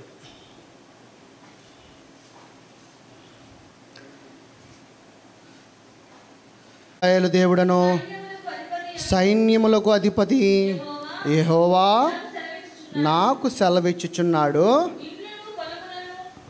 ఒక నిమిషం. 32, ఇర్మియా 32:17. యెహోవా ప్రభువుకు సైన్యములకు అధిపతి యెహోవా అను పేరు వహించువాడా, శూరుడా, మహాదేవ, అధిక బలము చేతను దాచిన బాహువు చేత భూమి ఆకాశములను సృష్టించితివి, నీకు అసాధ్యమైనది ఏది లేదు. ఆయన కుమారుడివి నువ్వు, ఆ రాజు కుమారుడివి. మనం శరీరంలో ఉంటే అన్నిటికీ అయ్యా ఈ బియ్యం లేవయ్యా ఇంట్లో, అయ్యా ఇంట్లో రేషన్ లేదయ్యా, అయ్యా చిన్న చిన్న అప్పులు ఉన్నాయా. ఇక్కడ ఏమంటున్నాడు? భూమి ఆకాశములను సృష్టించిన వాడివి నీవే, అసాధ్యమైనటువంటిది ఏదీ లేదు. ఆయన కుమారుడు ఆయన నిన్ను చెప్తుంటే నువ్వు ఆయన వారసుడిగా ఉన్నప్పుడు మరి నువ్వు దేని నిమిత్తమై జీవించాలి? ఆయన ఆత్మై జీవించాలి. శరీరంలో నువ్వు ఏది అడిగినా కానీ నీ అక్కర్లని నాకు తెలుసు అంటున్నాడు. కానీ నువ్వు ఆత్మలో నిలబడి దేవుడిని అడిగిన రోజున నీ శరీరానికి సంబంధించి తీసుకొచ్చి ఎక్కడ పెడతా అంటున్నాడు? నీ పాదములు చెంతన పెడతానంటున్నాడు. ఆయన ఇచ్చిన ఆత్మను వదిలేసి ఏదైతే శరీరం ఉందో ఆ శరీరంలో నిలబడి అడుగుతూ ఉండండి. అడగవలసిన చోట నిలబడి అడగవలసింది అడగకోకుండా పొందుకోలేని దాని గురించి వెళ్ళి అయ్యా నాకు ఇవ్వయ్యా, నాకు దయచేయ్యా అనుకుంటే ప్రార్థనలో వేరియేషన్ ఉన్నది. ఆయన ఆత్మగా నిలబడి ప్రార్థించు. ఆయన నీకు ఇచ్చింది జీవాత్మనిచ్చాడు, కానీ శరీరాన్ని ఒక గొడుగులాగా ఇచ్చాడు. ఎందుకంటే ఈ లోకంలోకి నువ్వు రావాలంటే ఆయన పెట్టుకున్న ప్రిన్సిపల్, ఈవెన్ యేసు ప్రభు కూడా శరీరధారిగానే వచ్చాడు. ఈ లోకంలో రావాలంటే శరీరం కావాలి కాబట్టి మరియ గర్భంలో నుంచి బయటికి వచ్చాడు. అదవుతుందా? కానీ నీకు ఇచ్చింది అసలు నిజమైంది ఏంటి? ఆయన ఆత్మ. ఆయన ఆత్మలో నిలబడి నువ్వు ఏది కావాలంటే అది అడుగు. ఆయన నామములో సమస్తమును పొందుకుంటావు. నీ శరీరంలో ఉండి అడగటం వృధా. నీ వినను కూడా అన్నాడు నీ ప్రార్థనని. నా ఆత్మగా నిలబడి నువ్వు నా నామములో, యేసు నామములో అడుగు. 100% నీకు రిసీవ్ అవుతుంది, అది ఏదైనా. ఎందుకంటే ఆయన లేకుండా ఏది కలుగలేదు. నీ యొక్క జీవితంలో ఏ సమస్య అయినా ఆయన ఆత్మగా నిలబడాలి. నేను ఆత్మనే కదండి, ఆత్మ అంటే అలా కాదండి. నీ క్రియలలో కనబడాలి ఆత్మ అంటే. నీ శరీర క్రియలని నేను చంపే, అప్పుడు నిజమైన ఆయన ఆత్మగా జీవిస్తావు. ఇప్పుడు నేను మోకాలు దండ వేసేసి ప్రభువా నీకు నువ్వు కన్నీటి ప్రార్థన చేయటం కదా. ఆయన ఆత్మగా జీవించినప్పుడు ఏమని చేస్తావు అంటే నీలో నిరీక్షణ ఉంటుంది, నీలో విశ్వాసము బలపడుతున్నది. ఆయన ఆత్మగా జీవించడం ప్రారంభించండి. నీ శరీరానికి అన్నీ కావాలి, నీ శరీరానికి అన్నీ కావాలి, కానీ నీ ఆత్మకి ఏమక్కర్లేదు. నీ ఆత్మకి దేవునిని ఆరాధించటమే కావాలి. నీవు దేవుని ఆరాధించటము, నీ జీవితంలో ప్రథముడుగా నీ రాజుని పెట్టి నువ్వు ముందుకు వెళ్ళటము, నీ ముందుండి నీ రాజు నిన్ను నడిపించడానికి, ఆయన రాజ్యంలోకి తీసుకుని వెళ్ళటానికి ఆయన సిద్ధంగా ఉన్నాడు. నీ జీవితంలో నువ్వు ముందుగా నీ రాజునే పెట్టుకోకుండా ఏం చేసినా ఉపయోగం లేదు. బయటికి వెళ్తే ప్రార్థన చేసుకో, ఏ పని చేసినా ప్రార్థన చేసుకో, పొద్దున్న లేకనే ప్రార్థన చేసుకో, రాత్రి అయితే ప్రార్థన చేసుకో. ప్రార్థన ఎడతెక్క చేయమన్నాడు, కానీ ప్రార్థన ఎప్పుడో నీకు గుర్తుకొచ్చినప్పుడు చేయమన్నాడా? నో. ప్రార్థనని ఎడతెక్క చేయి, ఆ ప్రార్థనని అన్నాడు. కానీ నీ ప్రార్థన ఎంతవరకు ఉంది? గుర్తొచ్చినప్పుడు చేద్దాం. గుర్తొచ్చినప్పుడు చేసే ప్రార్థనకి నీకు బ్లెస్సింగ్ రావాలంటే ఎక్కడి నుంచి వస్తుంది? నా సహోదరి, నా సహోదరుడా, ప్రార్థనలో ఎడతెగక ఉండండి. ఆయన నామములో ఏది అడుగుతావో అది నీకు సమస్తము దొరుకుతుంది. ఎందుకంటే ఆయన ప్రార్థన ద్వారా ఏది అసాధ్యమో దాన్ని సాధ్యపరిచేవాడు. ఎందుకంటే ఆయన లేకుండా ఏది కలగలేదు అంటున్నప్పుడు ఆయన ప్రార్థన ద్వారా అన్నీ పొందుకోవచ్చా లేదా? పొందుకోవాలంటే ఆయన ఆత్మగా ఉండాలి. ఫస్ట్ నీ శరీర కోరికలను చంపే, దెన్ ఆయన ఆత్మగా ఆయనలో నివసించటము, ఆయనలో నువ్వు నడవటం ప్రారంభించు. ఆయనలో నడిచే వారికి ఏమి ఇచ్చి ఉన్నాడంట? జీవాత్మనిచ్చి ఉన్నాడంట, యేసయ్యని ఇచ్చి ఉన్నాడు. యేసయ్య నీలో వచ్చి ఉన్నప్పుడు నీకు సమస్తము సాధ్యము. అర్థమవుతుందా? ఒక హల్లెలూయా చెప్పండి. అందరూ చాలా సీరియస్గా ఉన్నారు. అర్థమవుతుందా లేదా వాక్యము? ఇప్పుడు ఎలా జీవించాలి మనము? జీవ ఆత్మ కలిగిన వారమై దేవుని ఆత్మలో మనము జీవించాలి. మరి కష్టాలు ఉన్నాయి కదయ్యా, మరి ఎలాగ వీటన్నిటి కష్టము?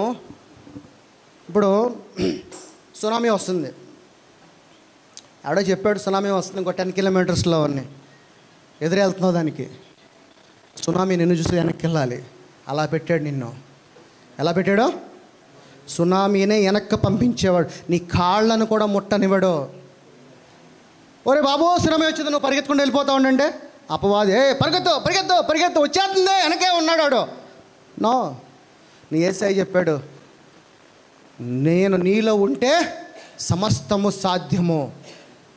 అధికారం కలిగి నేను ఏ విధంగా గద్దించి గాలి వానని నిమ్మళం చేశాను, సునామీని నిమ్మళం చేయి, పలుకు అన్నాడు. అలాంటి అధికారం కలిగి నీవు జీవించాలి, మనందరము జీవించాలి. అధికారం లేని వారుగా మనము జీవించకూడదు. కీర్తనల గ్రంథము 33:6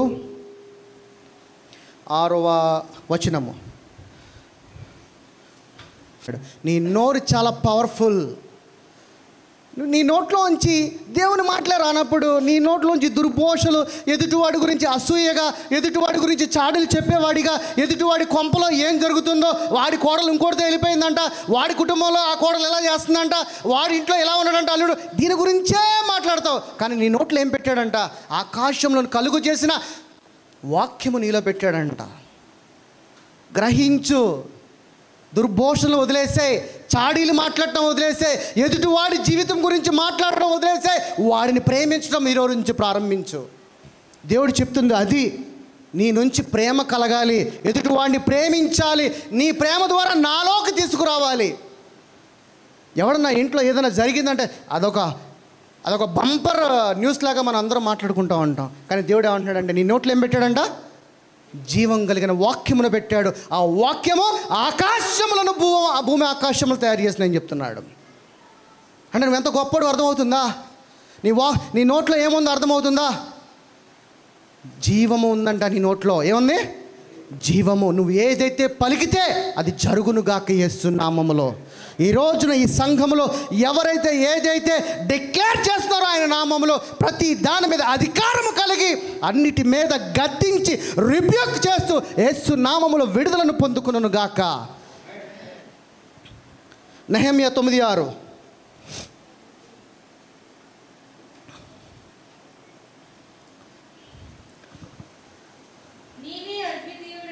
నీవే అద్వితీయుడు అయినా యెహోవా, నీవే ఆకాశమును మహా ఆకాశములను వాటి సైన్యమును భూమిని దానిలో ఉండునదని అంతటిని సృజించి వాటన్నిటినీ సముద్రమును వాటిలో ఉండునది అంతటిని సృజించి వాటన్నిటినీ కాపాడువాడవు, ఆకాశ సైన్యమంతయు నీకే నమస్కారము చేయుచున్నది. ఆకాశములో ఉన్నవి, సముద్రములో ఉన్న జీవ జలరాశులు అన్నీ కూడా తండ్రి కంట నమస్కారం చేస్తున్నాయంట. వాటికన్నా గొప్పడివి నువ్వు, వాటికన్నా గొప్పోడివి. సముద్రుడు అంటే వాడికన్నా గొప్పడు నువ్వు. సూర్యమ్మన సూర్యుడికన్నా గొప్పడివి. చాలామంది సూర్య నమస్కారం చేస్తూ ఉంటారు. వాడికన్నా గొప్పోడు తెలుసుకోక అవివేక జ్ఞానముతో ఏం చేస్తున్నాడు? సూర్యుని పూజిస్తున్నాడు, చంద్రుని పూజిస్తున్నాడు. ఈ భూమి మీద ఎవరిని పూజించాలి? నువ్వు ఎవరిని ఆరాధించాలి? సృష్టికర్త. ఉన్నతమైన నామము యేసు నామము. ఆయన ఆరాధించు. సూర్యుని కాదు, చంద్రుని కాదు, భూమిని కాదు, చెట్టుని కాదు, పుట్టను కాదు.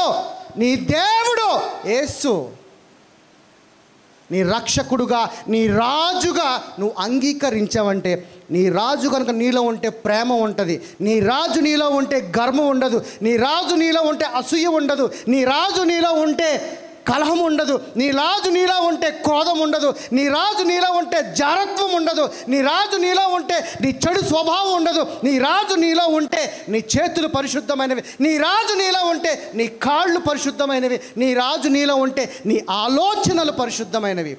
అదే రాజు, యేసు రాజు. యేసుని పెట్టుకుంటే ఇలాంటి స్వభావం కలిగి జీవించాలి. దేని విషయంలో కూడా బెరుక్కోకూడదు, దేని విషయంలో కూడా సాగిలిపోపడకూడదు, దేని విషయంలో కూడా చింతపడకూడదు, దేని విషయంలో కూడా టెన్షన్ పడకూడదు. నిబ్బరము కలిగి సాత్వికుడైన యేసుని ధరించుకొని, నీతి వాక్యమైన వస్త్రమును ధరించుకొని ఆయన కుమారుడుగా అధికారం కలిగి నిలబడాలి. ఏ సమస్య వచ్చినా ఆ సమస్యని జయించువాడిలాగా, తరిమి కొట్టేవాడిలాగా జీవించాలి. కానీ ఆ సమస్యకి భయపడిపోతూ పారిపోయేవాడిలాగా అస్సలు ఉండకూడదు. 1 కొరింథీ 8:6. ఇంకో 4-5 వచనాలను క్లోజ్ చేద్దాం త్వరగా. 1 కొరింథీ 8:6.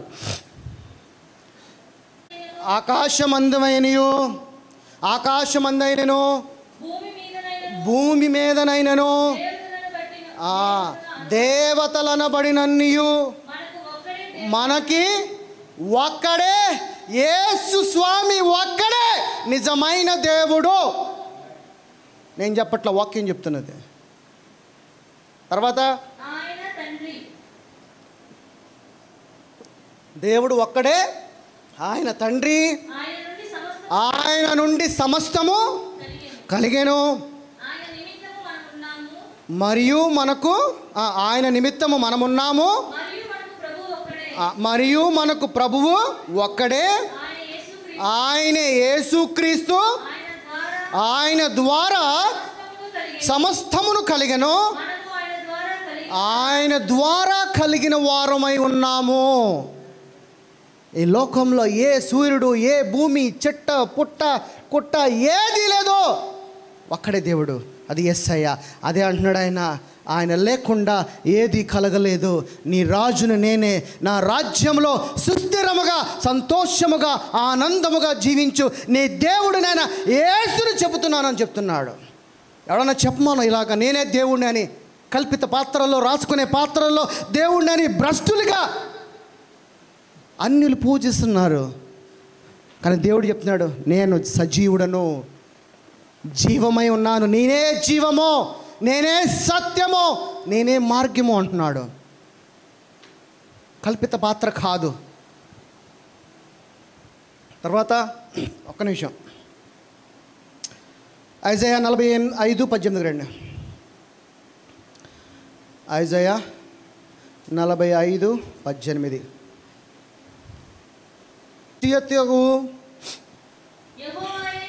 యెహోవాయే దేవుడు, ఆయన భూమిని కలుగ చేసి దానిని సిద్ధపరిచి స్థిరపరిచెను, నిరాకారముగా నుండెను,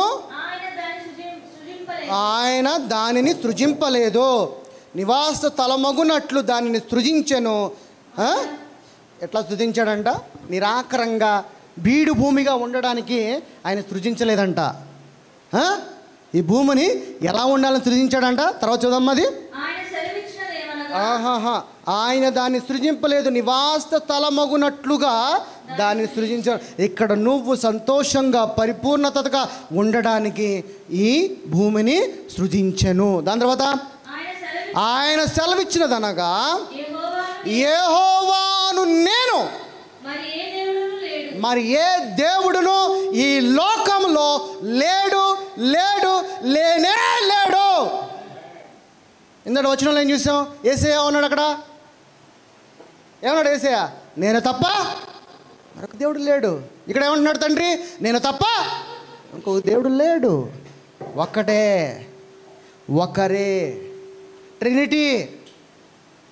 ఇద్దరులో ఒకళ్ళు ఉన్నారు, ఒకళ్ళో ఇద్దరు ఉన్నారు, ఇద్దరు వ్యక్తులే, ముగ్గురు వ్యక్తులే, ముగ్గురులో ఉన్నది కూడా ఒకటే, ఒకడే తండ్రి, ఒకడే యేసయ్య, ఒకడే పరిశుద్ధాత్మ, ముగ్గురు ఒకటే. ఇవాళ ఎవరు పుట్టారు? ఎఫెసీయులకు రాసిన పత్రిక 2:10.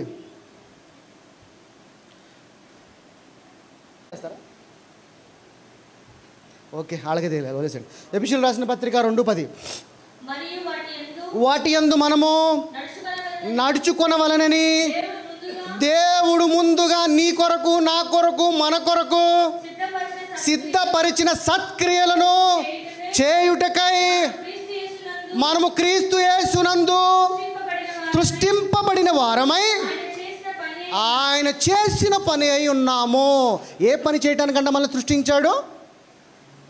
ఎప్పుడు సృష్టించాడంటే ఈయన మనల్ని ఎప్పుడు సృష్టించాడు? ఇప్పుడు చదివాం కదండి వాక్యము. ఎప్పుడు సృష్టించాడు? ఒక హల్లెలూయా చెప్పండి. మీరు ఏనట్లా నిద్ర వచ్చేస్తుంది నా పాపకే. ఒక హల్లెలూయా చెప్పండి. హల్లెలూయా, హల్లెలూయా, హల్లెలూయా, హల్లెలూయా, హల్లెలూయా, హల్లెలూయా, హల్లెలూయా. మనల్నంట దేవుడు ముందుగా సిద్ధపరిచిన సత్క్రియలు చేయుటకే మనము క్రీస్తు యేసునందు సృష్టింపబడిన వారమై ఆయన చేసిన పని అయి ఉన్నాము. ఆయన క్రియల వలన కలిగినది కాదు కనుక ఎవడనూ అతిశయపడిన వీలు లేదు. జగత్ పునాది వేయబడక మునిపే క్రీస్తులోనే మనల్ని నిర్మించుకున్నాడంట. ఎందుకు ఈ ఆకాశాలు భూములు మూలుగుతున్నాయి అంట? ఎందుకంటే వాటి కుళ్ళి జలస్. మరి మేము ఇంత ఇదిగా ఆకాశము, భూమి, దేవదూతలు, కేరూపులు, లూసిఫర్లు, ఈ ఏంజల్స్ ఇంత ఇదిగా మమ్మల్ని అందరినీ వదిలేసి ఈ పాపం చేసే వాళ్ళని పట్టుకుని ప్రేమిస్తామేంటి? మనం ఏం చేస్తున్నాం? మనం పాపమే కదా. మరి ఆయన ఎంతగా ప్రేమిస్తున్నాడు తెలుసా మనల్ని? వాళ్ళందరినీ వదులుకుని మనల్ని ప్రేమిస్తున్నాడు. సూర్యుడు కూడా ఒక ఏంజలే. ఎవరో? సూర్యుడు ఒక ఏంజలే, చంద్రుడు ఒక ఏంజలే, భూమి ఒక ఏంజలే. భూమిని ఆడ స్త్రీగా వర్ణిస్తాడు దేవుడు, తెలుసా? హిందువులు ఏమంటారు భూమిని? భూమాత అంటారు. మన నుంచి కాపీ కొట్టిందే అది. భూమాత అనేది మన నుంచి కాపీ కొట్టిందే, బైబిల్ నుంచి కాపీ కొట్టిందే. నిజమైన రియల్ హెబ్రూ భాషలో భూమిని షీ అంటారు. ఎవరు? షీ అంటే ఎవరు? ఆమె. కన్నడలో ఉంటారండి ఆకే అంట. హెబ్రూ భాషలో భూమిని ఆకే అంటారు. దాన్ని బట్టి అనిల్ ఏం చేసే భూమాత, ఓం భీం బిష్. బైబిల్ అన్ని గ్రంథాలకి ఈ రోజున మనం చదువుతున్న ఇండియన్ పీనల్ మన రాజ్యాంగం కూడా బైబిల్ నుంచి వచ్చినదే. చాలా వరకు కూడా అందులో ఉన్నవి బైబిల్లో ఉన్నవే. అర్థమవుతుందా? ఆయన సిద్ధపరిచిన సత్క్రియలు అంటే ఏంటి? మంచి పనులు, గుడ్ వర్క్స్. ఆయన మన కొరకు నా ద్వారా, నా కుమారుడిగా నువ్వు తిరిగి జన్మించిన తర్వాత నీ ద్వారా ఈ పనులు చేయటానికే ఆయన నిన్ను ముందుగానే ఆయనలో ఏర్పరచుకున్నాడంట. కానీ మనకు అపవాది కట్టిన కళ్ళ గంతలలో మనం ఉండి ఈ లోకం వైపు చూసి, ఆహా ఈ ఫోన్ ఏంటి, ఈ ఐఫోన్ ఏంటి, ఈ ఫోన్లో ఉన్న యాప్స్ ఏంటి, ఈ వాట్సాప్ ఏంటి, ఈ ట్విట్టర్ ఏంటి, ఈ ఫేస్బుక్ ఏంటి, ఇందులోనే మన జీవితాన్ని అంతటా తీసుకుని వెళ్ళి మనం గడుపుతున్నాం. అందుకే దేవుడు అంటాడంటే నీ కనుల ముందున్న అడ్డుతెరను తీసే అంటున్నాడు. క్రొత్త నిబంధన, పాత నిబంధన, వండర్ఫుల్ సబ్జెక్ట్ అది. ఒకసారి అది కూడా చెప్తాను. ఇర్మియా 10:12. ఇర్మియా తన బలము చేత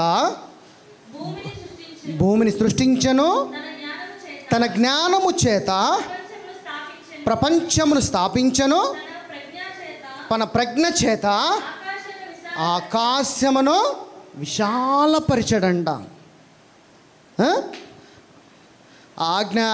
ఆయన ఆజ్ఞనీయగా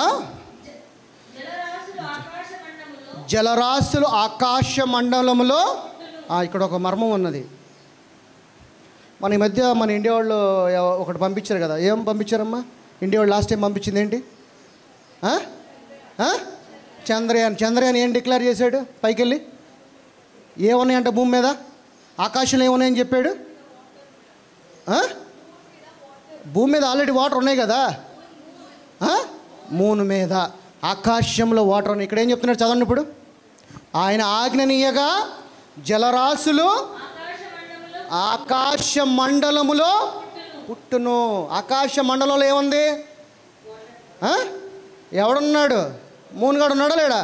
వాళ్ళు ఏమన్నాయి? ఎవరు పుట్టిస్తాడంటున్నాడు? మనం సంకలు కొట్టుకుంటున్నాం ఇప్పుడు. ఇండియా కనిపెట్టిందని బైబిల్ ఎప్పుడో చెప్పేసింది. చంద్రుడి ద్వారా వర్షాలు పడితే, వాతావరణ మార్పులు జరుగుతాయి, కాలాలు వస్తాయని ఎప్పుడో కీర్తన గ్రంథంలో క్లుప్తంగా బయలుపరిచున్నాడు. కానీ నమ్మరు. అడ్డుతెర కట్టేశాడు. ఈ భూమికి ఆకర్షణ శక్తి ఉందన్నాడు న్యూటన్ అన్నవాడు. యేసయ్య దాన్ని ఎప్పుడో చెప్పాడు. నన్ను మీరు ఆకర్షించుకుంటారు అన్నాడు. ఎందుకంటే ఆయన ఆకర్షణ కలిగిన వాడు, మనం కూడా ఆకర్షణ కలిగి ఉన్నాం. అందుకే మనం ఈరోజు నిలబడగలుగుతున్నాం. 2 కాళ్ళ మీద నిలబడగలుగుతున్నాం. 2 చక్రాల సైకిల్ ఎందుకు నిలబడదు? ఎందుకంటే దానికి ఆకర్షణ లేదు, నీకు ఆకర్షణ ఉన్నది. ఆకర్షణ కలిగిన ఆత్మ పొంది ఉన్నావు నువ్వు. అది న్యూటన్ చెప్తే నమ్ముతారు, బైబిల్ చెప్తే నమ్మరు. భూమి నిరాకారంగా ఉందని బైబిల్ చెప్తే నమ్మరు. అది ఇంకా వేరేవాడు చెప్తే వాడిని నమ్ముతారు. వాడు పెద్ద సైంటిస్ట్ అని చెప్పి ఉంటారు అమెరికా వాళ్ళు. ఇక్కడ ఏమంటున్నాడు? ఆజ్ఞనీయగా జలరాశులు ఆకాశ మండలంలో పుట్టెను, భూమి ఎంత భాగంలో ఉండి ఆయన ఆవిరి ఎక్కువ చేయను. చూసారా? బాగా ఊపిరి పీల్చుకున్నంతగా ఉంటే ఆవిరి ఒక్కోసారి గాలాడదు, మొత్తం స్ట్రక్ అయిపోయి ఉంటుంది. అప్పుడు ఏం కలిగిద్ది? తర్వాత చాలామంది ఏమంటాం మనం మామూలుగా సహజంగా ఎంత ఉబ్బదిస్తుందంటే కంపల్సరీ వర్షం పడిద్ది అంటాం. ఏం పడిద్ది అంట? వర్షం పడిద్ది. ఇక్కడ దేవుడు ఏమంటున్నాడు చదవమది, భూభాగములో నుండి ఆవిరి ఎక్కువ జేను, ఆవిరి ఎక్కువైనప్పుడు ఏమొస్తుంది? వర్షం వస్తుందంట. అదే చెప్తున్నాడు దేవుడు. వర్షము కలుగునట్లు ఆయన మెరుపులు పుట్టించును, తన గారములో నుండి గాలిని రావించును. ఇది ఒక సైంటిస్ట్ చెప్తే ఆహా ఓహో నమ్ముతాం. భూమి ఎలా పుట్టింది? భూమి ఎలా పుట్టింది తిలక్? మనుషుడు ఎలా పుట్టాడు? ఎలా పుట్టారమ్మా? చదువుకున్న వాళ్ళు చెప్పండి. ఏం చెప్తుంది మీ బుక్స్? మనిషి కోతి నుంచి పుట్టాడని చెప్తారు, అంతేనా? అర్థం కాల వాక్యము, జీవగ్రంథము అర్థం కాల. ఒక విస్ఫోటనం జరిగంట, ఒక చంద్రుడు, ఒక భూమి, నక్షత్రాలు, ఇంత సృష్టి అంతా జరిగి ఆకాశము, వర్షాలు అన్నీ జరుగుతున్నాయంట. ఎలాగా? ఒక విస్ఫోటం అంటే ఒక బ్లాస్ట్ జరిగిందంట. వినటానికి ఏమైనా బుర్ర బుద్ధి జ్ఞానం ఉందా? ఎక్కడున్నాం మనం? కానీ అదే చెప్తుంది మన సైన్స్. ఏం చెప్తుందంట? పెద్ద విస్ఫోటనం జరిగి ఒక సూర్యుడు, ఒక భూమి, ఒక చంద్రుడు, నవగ్రహాలు, సముద్రాలు ఇవన్నీ ఏర్పడినాయి అంట. కానీ దేవుడు చెప్తున్నాడు వీటన్నిటి వెనక నేను ఉన్నాను అంటున్నాడు. దేవుడు అనేవాడు లేకుండా వాటి పని సమయంతో సమయముగా ఏది జరగదు. ఉదయం రాగానే సూర్య అస్తమయం అవటము, సూర్యం ఉదయించటము, సాయంత్రం అవగానే సూర్యుడు అస్తమించటము, చంద్రుడు రావటము, నక్షత్రాలు రావటము, దాని సమయానుగుణంగా సమస్తము జరుగుతుంటే దాని వెనక నుండి తండ్రి నడుపుతున్నాడు. కానీ సైన్స్ చెప్తుంది నో, అలా జరుగుతున్నాయి అంతే, దానికి ఆన్సర్ లేదు, అలా జరుగుతున్నాయి అంతే. కానీ దేవుడు చెప్తే బైబిల్ నమ్మరు. ఎందుకంటే అపవాది నువ్వు ఎప్పుడైతే నమ్మటం ప్రారంభిస్తావో, నువ్వు ఎప్పుడైతే నమ్మటం ప్రారంభిస్తే, నమ్మటం వల్ల వినుట వల్ల ఏమొస్తుంది? విశ్వాసము ద్వారా ఏం కలుగుతుంది? వినుట వల్ల విశ్వాసము, నువ్వు నమ్మకము ద్వారా రక్షణను బలపరుచుకుంటావు. బలపరుచుకున్న నీ హృదయంలోకి వాక్యం వస్తుంది. వాక్యం ఏమై ఉంది? వాక్యము వెలుగై ఉన్నది. వెలుగున్న చోట అపవాది ఉంటాడా? ఉండడు. అందుకని కళ్ళు కట్టేశాడు. ఇందులో అన్నీ ఉన్నా కానీ, ఇందులో నువ్వు మార్నింగ్ లెగ్స్ని కానించి నువ్వు రాత్రి పడుకునేంత వరకు 60 ఏళ్ళు, 70 ఏళ్ళు, 80 ఏళ్ళు, 100 ఏళ్ళు నువ్వు బతికే సంవత్సరాలన్నిటికీ కావాల్సిన ఆన్సర్స్ అన్నీ దీంట్లో ఉన్నాయి. ఈరోజు సృష్టి ఆన్సర్ ఉంది దీంట్లో. ఈరోజు భూమి ఆన్సర్ ఉంది, చంద్రుడు ఆన్సర్ ఉంది, సూర్యుడి గురించి ఆన్సర్ ఉంది, గ్రహాల గురించి ఆన్సర్ ఉంది, వానల గురించి ఆన్సర్ ఉంది. అరే ఒక ఆవిరయ్యి ఎమ్మంటే వర్షం పడిద్ది, వర్షం పడిన తర్వాత ఉరుములు వస్తాయి, ఉరుములు వచ్చిన తర్వాత పెద్ద గాలి వచ్చిందని వాక్యము చెప్తున్నది. సమస్తము చంద్రుడి ద్వారా వర్షాలు పడతాయి, కాలాలు వస్తాయని చెప్తుంది బైబిల్. సమస్తం చెప్తుందండి. కీర్తనల గ్రంథము, యోబు గ్రంథము చాలా గొప్పగా దేవుని యొక్క వాక్యము ఈ సృష్టి గురించి చెప్తున్నారు.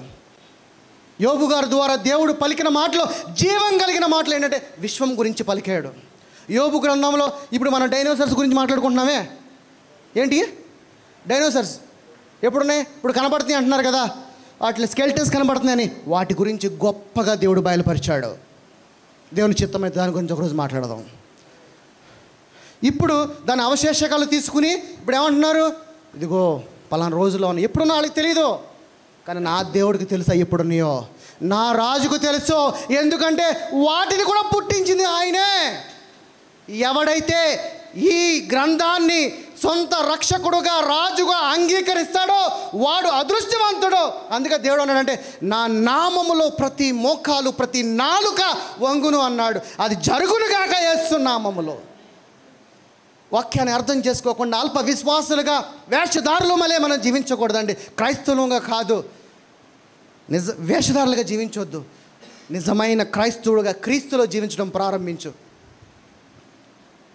కీర్తనలు 92, ఇంకా 3 ఉన్నాయి, క్లోజ్ చేసేద్దాం, టైం అయిపోయింది. ఆల్రెడీ తిట్టుకుంటూ ఉంటారు నన్ను. 92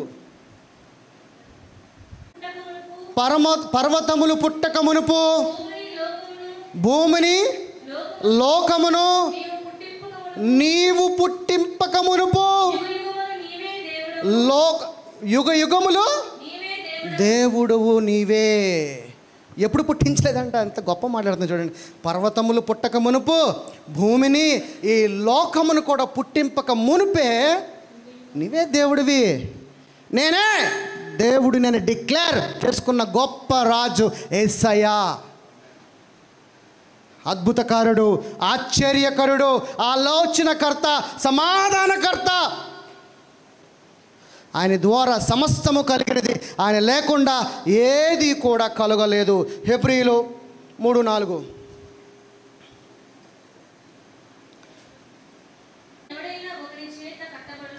ఒక నిమిషం. ప్రతి ఇల్లు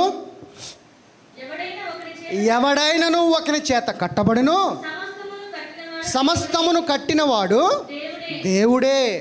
ఇంటికంటే దానిని కట్టినవాడు ఘనత పొందినట్టు. ఆయన యొక్క రాజ్యము ఏమంటున్నాడంటే దేవుడు ఇల్లుగా పోలుస్తున్నాడు. ఏమని? ఇల్లుగా. ఇది కాదు ఇల్లు అంటే, ఇది కాదు ప్రేయర్ హౌస్ అంటే. మనమందరం కూర్చున్నాం కదా, ఇది నిజమైన ఆయన ఇల్లు. రైట్, లాస్ట్ యోహాను సువార్త 1:1-3 వరకు చూద్దాం. ఎండింగ్.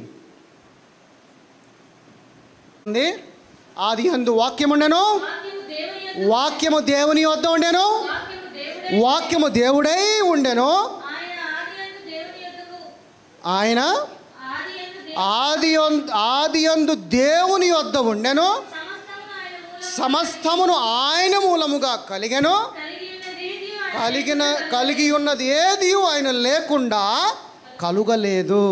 అదే ఈరోజు మనము రాసుకున్న వాక్య సారాంశము. యేసు ప్రభువు లేకుండా ఈ లోకంలో ఏది కూడా కలగలేదు. నిన్ను ఆయన ఎంతగానో ప్రేమించి తనను తాను తగ్గించుకుని ఈ లోక రక్షకుడుగా మన మధ్యలోకి నిత్య సంపూర్ణుడిగా ఆయన వచ్చి మన మధ్యలోనే వాక్యముగా మనలోనే నివసిస్తున్నాడు. ఈరోజు ఆ రాజు కుమార్తెగా, కుమారుడుగా నువ్వు జీవించడానికి సిద్ధంగా ఉన్నావా? సిద్ధంగా ఉంటే నించోండి.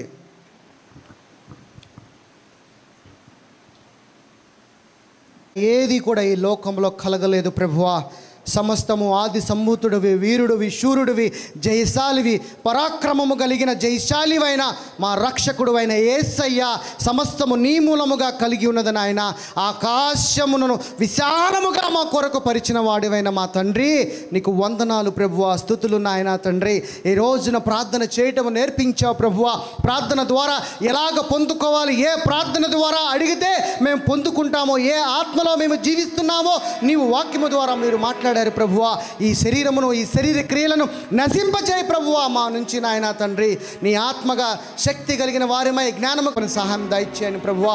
వచ్చిన బిడ్డలందరినీ దీవించు నాయన, ఆస్వాదించు నాయన, బలపరచు నాయన. ఏ సహోదరి ఏ వేదనతో నాయన తన హృదయంలో ఇక్కడికి వచ్చినదో ఆ హృదయ ఆలోచనలను ఎరిగిన వాడివైన ఉన్నావు ప్రభువా. ఆ హృదయ ఆలోచన ఫలింపచే ప్రభువా. నాయన నిన్ను రాజుగా అంగీకరించారు ప్రభువా. ఈ బిడ్డలను దీవించు నాయన. రాజు సుభిక్షంలో నాయన, పరిపాలకుడిలో నాయన తండ్రి నీ ప్రజలు సుభిక్షంగా, సంతోషముగా, సమాధానముగా, ఆలోచనకర్తగా నీవు ఉండి సమాధానము కలిగించేవాడులాగా నీ కృపలో ఉండులాగా నీ కృపను సహాయం దయచే ప్రభువా. నీ ప్రజలు శాంతితో, సమాధానముతో, అనురాగముతో, ఆప్యాయతతో, అబండెన్స్తో నాయన, ప్రాస్పారిటీతో, సంతోషముగా, మంచి నాయన హెల్త్ కలిగి, వెల్త్ కలిగి జీవించలాగా నీ కృపను సహాయం దయచే ప్రభువా. నాయన నీవు లేకుండా ఏది కలగలేదు ప్రభువా. నీ ప్రజలు నాయన కలిగి ఉన్నది ఏది సమస్తము నీ ద్వారా కలిగిన నీ రాజ్యంలో నీ బిడ్డలు శాంతి సమాధానముతో సంతోషంగా జీవించలాగున నీ కృపను అందరిపైన కుమ్మరించమని అడుగుచు ప్రభువా. ఈరోజు వాక్యమును నాయన ఈరోజు విన్న ఈ బిడ్డలందరికీ ప్రభువా, నిజమైన దేవుడు యేసయ్య, నిజమైన దేవుడు యేసయ్య, నిజమైన దేవుడు దేవుడు యేసయ్య. నాయన త్రిత్వం కలిగిన దేవా నీకు వందనాలు చెల్లిస్తూ ప్రభువా, ఆకాశముల మీద ఆసీనుడు అయిన యేసయ్య నీకు వందనాలు చెల్లిస్తూ, ఉన్నతమైన స్థానములో ఉన్నతమైన అధికారము కలిగిన ఉన్న నా దేవా, నా తండ్రి, నా రాజా నీకు వందనాలు స్తోత్రములు చెల్లిస్తూ ప్రభువా, నీ ప్రజలను దీవించు, ఆశీర్వదించు, బలపరచమని అడుగుచు ప్రభువా. ప్రతి బిడ్డ నాయన ఇక్కడ నుంచి కృపని పట్టుకుని వెళ్ళును గాక తండ్రి. నాయన వీరిలో విత్తిన వాక్యము నాయన ఏ అపవాది కూడా వీరిలో ప్రవేశించకుండా తండ్రి, ఆ వాక్యము 30 60 100 ఫలింపజేయలాగా నీ కృపను సహాయము దయచేయమని అడుగుచు తండ్రి. ఈ బిడ్డలందరినీ నాయన నీ చేతులకు సమర్పించి నజరేయుడైన యేసు నామమును బట్టి అడిగి వేడుకొనుచున్నాం తండ్రి. ఆమేన్, ఆమేన్, ఆమేన్. ಹಲ್ಲೆಲೂಯಾ ಸ್ತುತಿ ಮಾಡಿರಿ, ನಮ್ಮ ಯೇಸುವಿಗೆ ಸ್ತೋತ್ರ ಮಾಡಿರಿ. ಹಲ್ಲೆಲೂಯಾ ಸ್ತುತಿ ಮಾಡಿರಿ, ನಮ್ಮ ಯೇಸುವಿಗೆ ಸ್ತೋತ್ರ ಮಾಡಿರಿ. Hallelujah, hallelujah, hallelujah, hallelujah, hallelujah, hallelujah. ಶಿಲುಬೆಯ ಯಜ್ಞದಿ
ప్రార్థన చేసుకుందాము. రక్షణ పొందిరి, ఆ యేసువ నంబిరి, నిజ రక్షణ పొందిరి, నిత్య భాగ్యవ పడిరి ಎಂಬ ವಾಕ್ಯ ಸಾರುವೆವು. ನಿತ್ಯ ಭಾಗ್ಯವ ಪಡಿರಿ ಎಂಬ ವಾಕ್ಯ ಸಾರುವೆವು. ಹಲ್ಲೆಲೂಯಾ ಸ್ತುತಿ ಮಾಡಿರಿ, ಮಾಡಿರಿ, ಮಾಡಿರಿ. ಹಲ್ಲೆಲೂಯಾ ಸ್ತುತಿ ಮಾಡಿರಿ, ಹಲ್ಲೆಲೂಯಾ. ಕರ್ತನಿಗೆ ಸ್ತೋತ್ರ ಮಾಡಿ.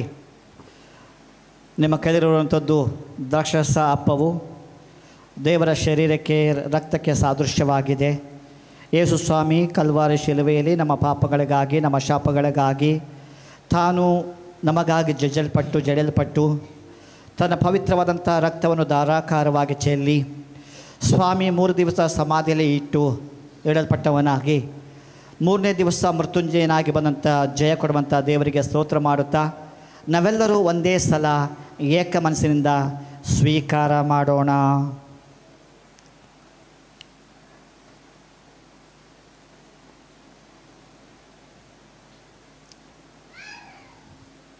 ಕರ್ತನೆ, ಮಾಡ್ತಿದ್ದೇವೆ. ಎಲ್ಲರ ರೋಗಗಳು ಸಾಲುಗಳು ಬಾಧೆಗಳಿಂದ ಬಿಡುಗಡೆ ಉಂಟಾಗಲಿ. ಪ್ರತಿಯೊಬ್ಬ ವ್ಯಕ್ತಿ ಕೂಡ ಶಾಂತಿ, ಸಮಾಧಾನ, ನೆಮ್ಮದಿ ಸಿಗಲೆಂದು ಪ್ರಾರ್ಥನೆ ಮಾಡ್ತಿದ್ದೇವೆ.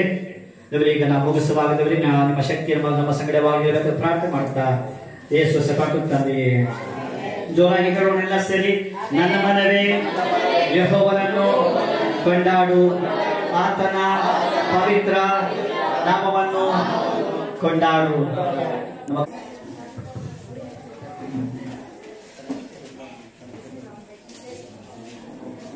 ನಿನ್ನ ಬಳಿ ನಾ ಬರುವೆನು ಆ ತೀರಲು, ನಿನ್ನ ಬಳಿ ನಾ ಬರುವೆನು ಬಿಡಾರದಿ ನಿನ್ನಯ ಸ್ತುತಿಸುತ್ತ ನಿತ್ಯವೂ ವಾಸಿಸುವೆ. ನಿತ್ಯ ಬಿಡಾರದಿ ನಿನ್ನಯ ಸ್ತುತಿಸುತ್ತ ನಿತ್ಯವೂ ವಾಸಿಸುವೆ. ಹಲ್ಲೆಲೂಯ ಸ್ತುತಿ ಮಾಡಿರಿ, ನಮ್ಮ ಯೇಸುವಿಗೆ ಸ್ತೋತ್ರ ಮಾಡಿರಿ. ಹಲ್ಲೆಲೂಯ ಸ್ತುತಿ ಮಾಡಿರಿ, ನಮ್ಮ ಯೇಸುವಿಗೆ ಸ್ತೋತ್ರ ಮಾಡಿರಿ. Hallelujah hallelujah hallelujah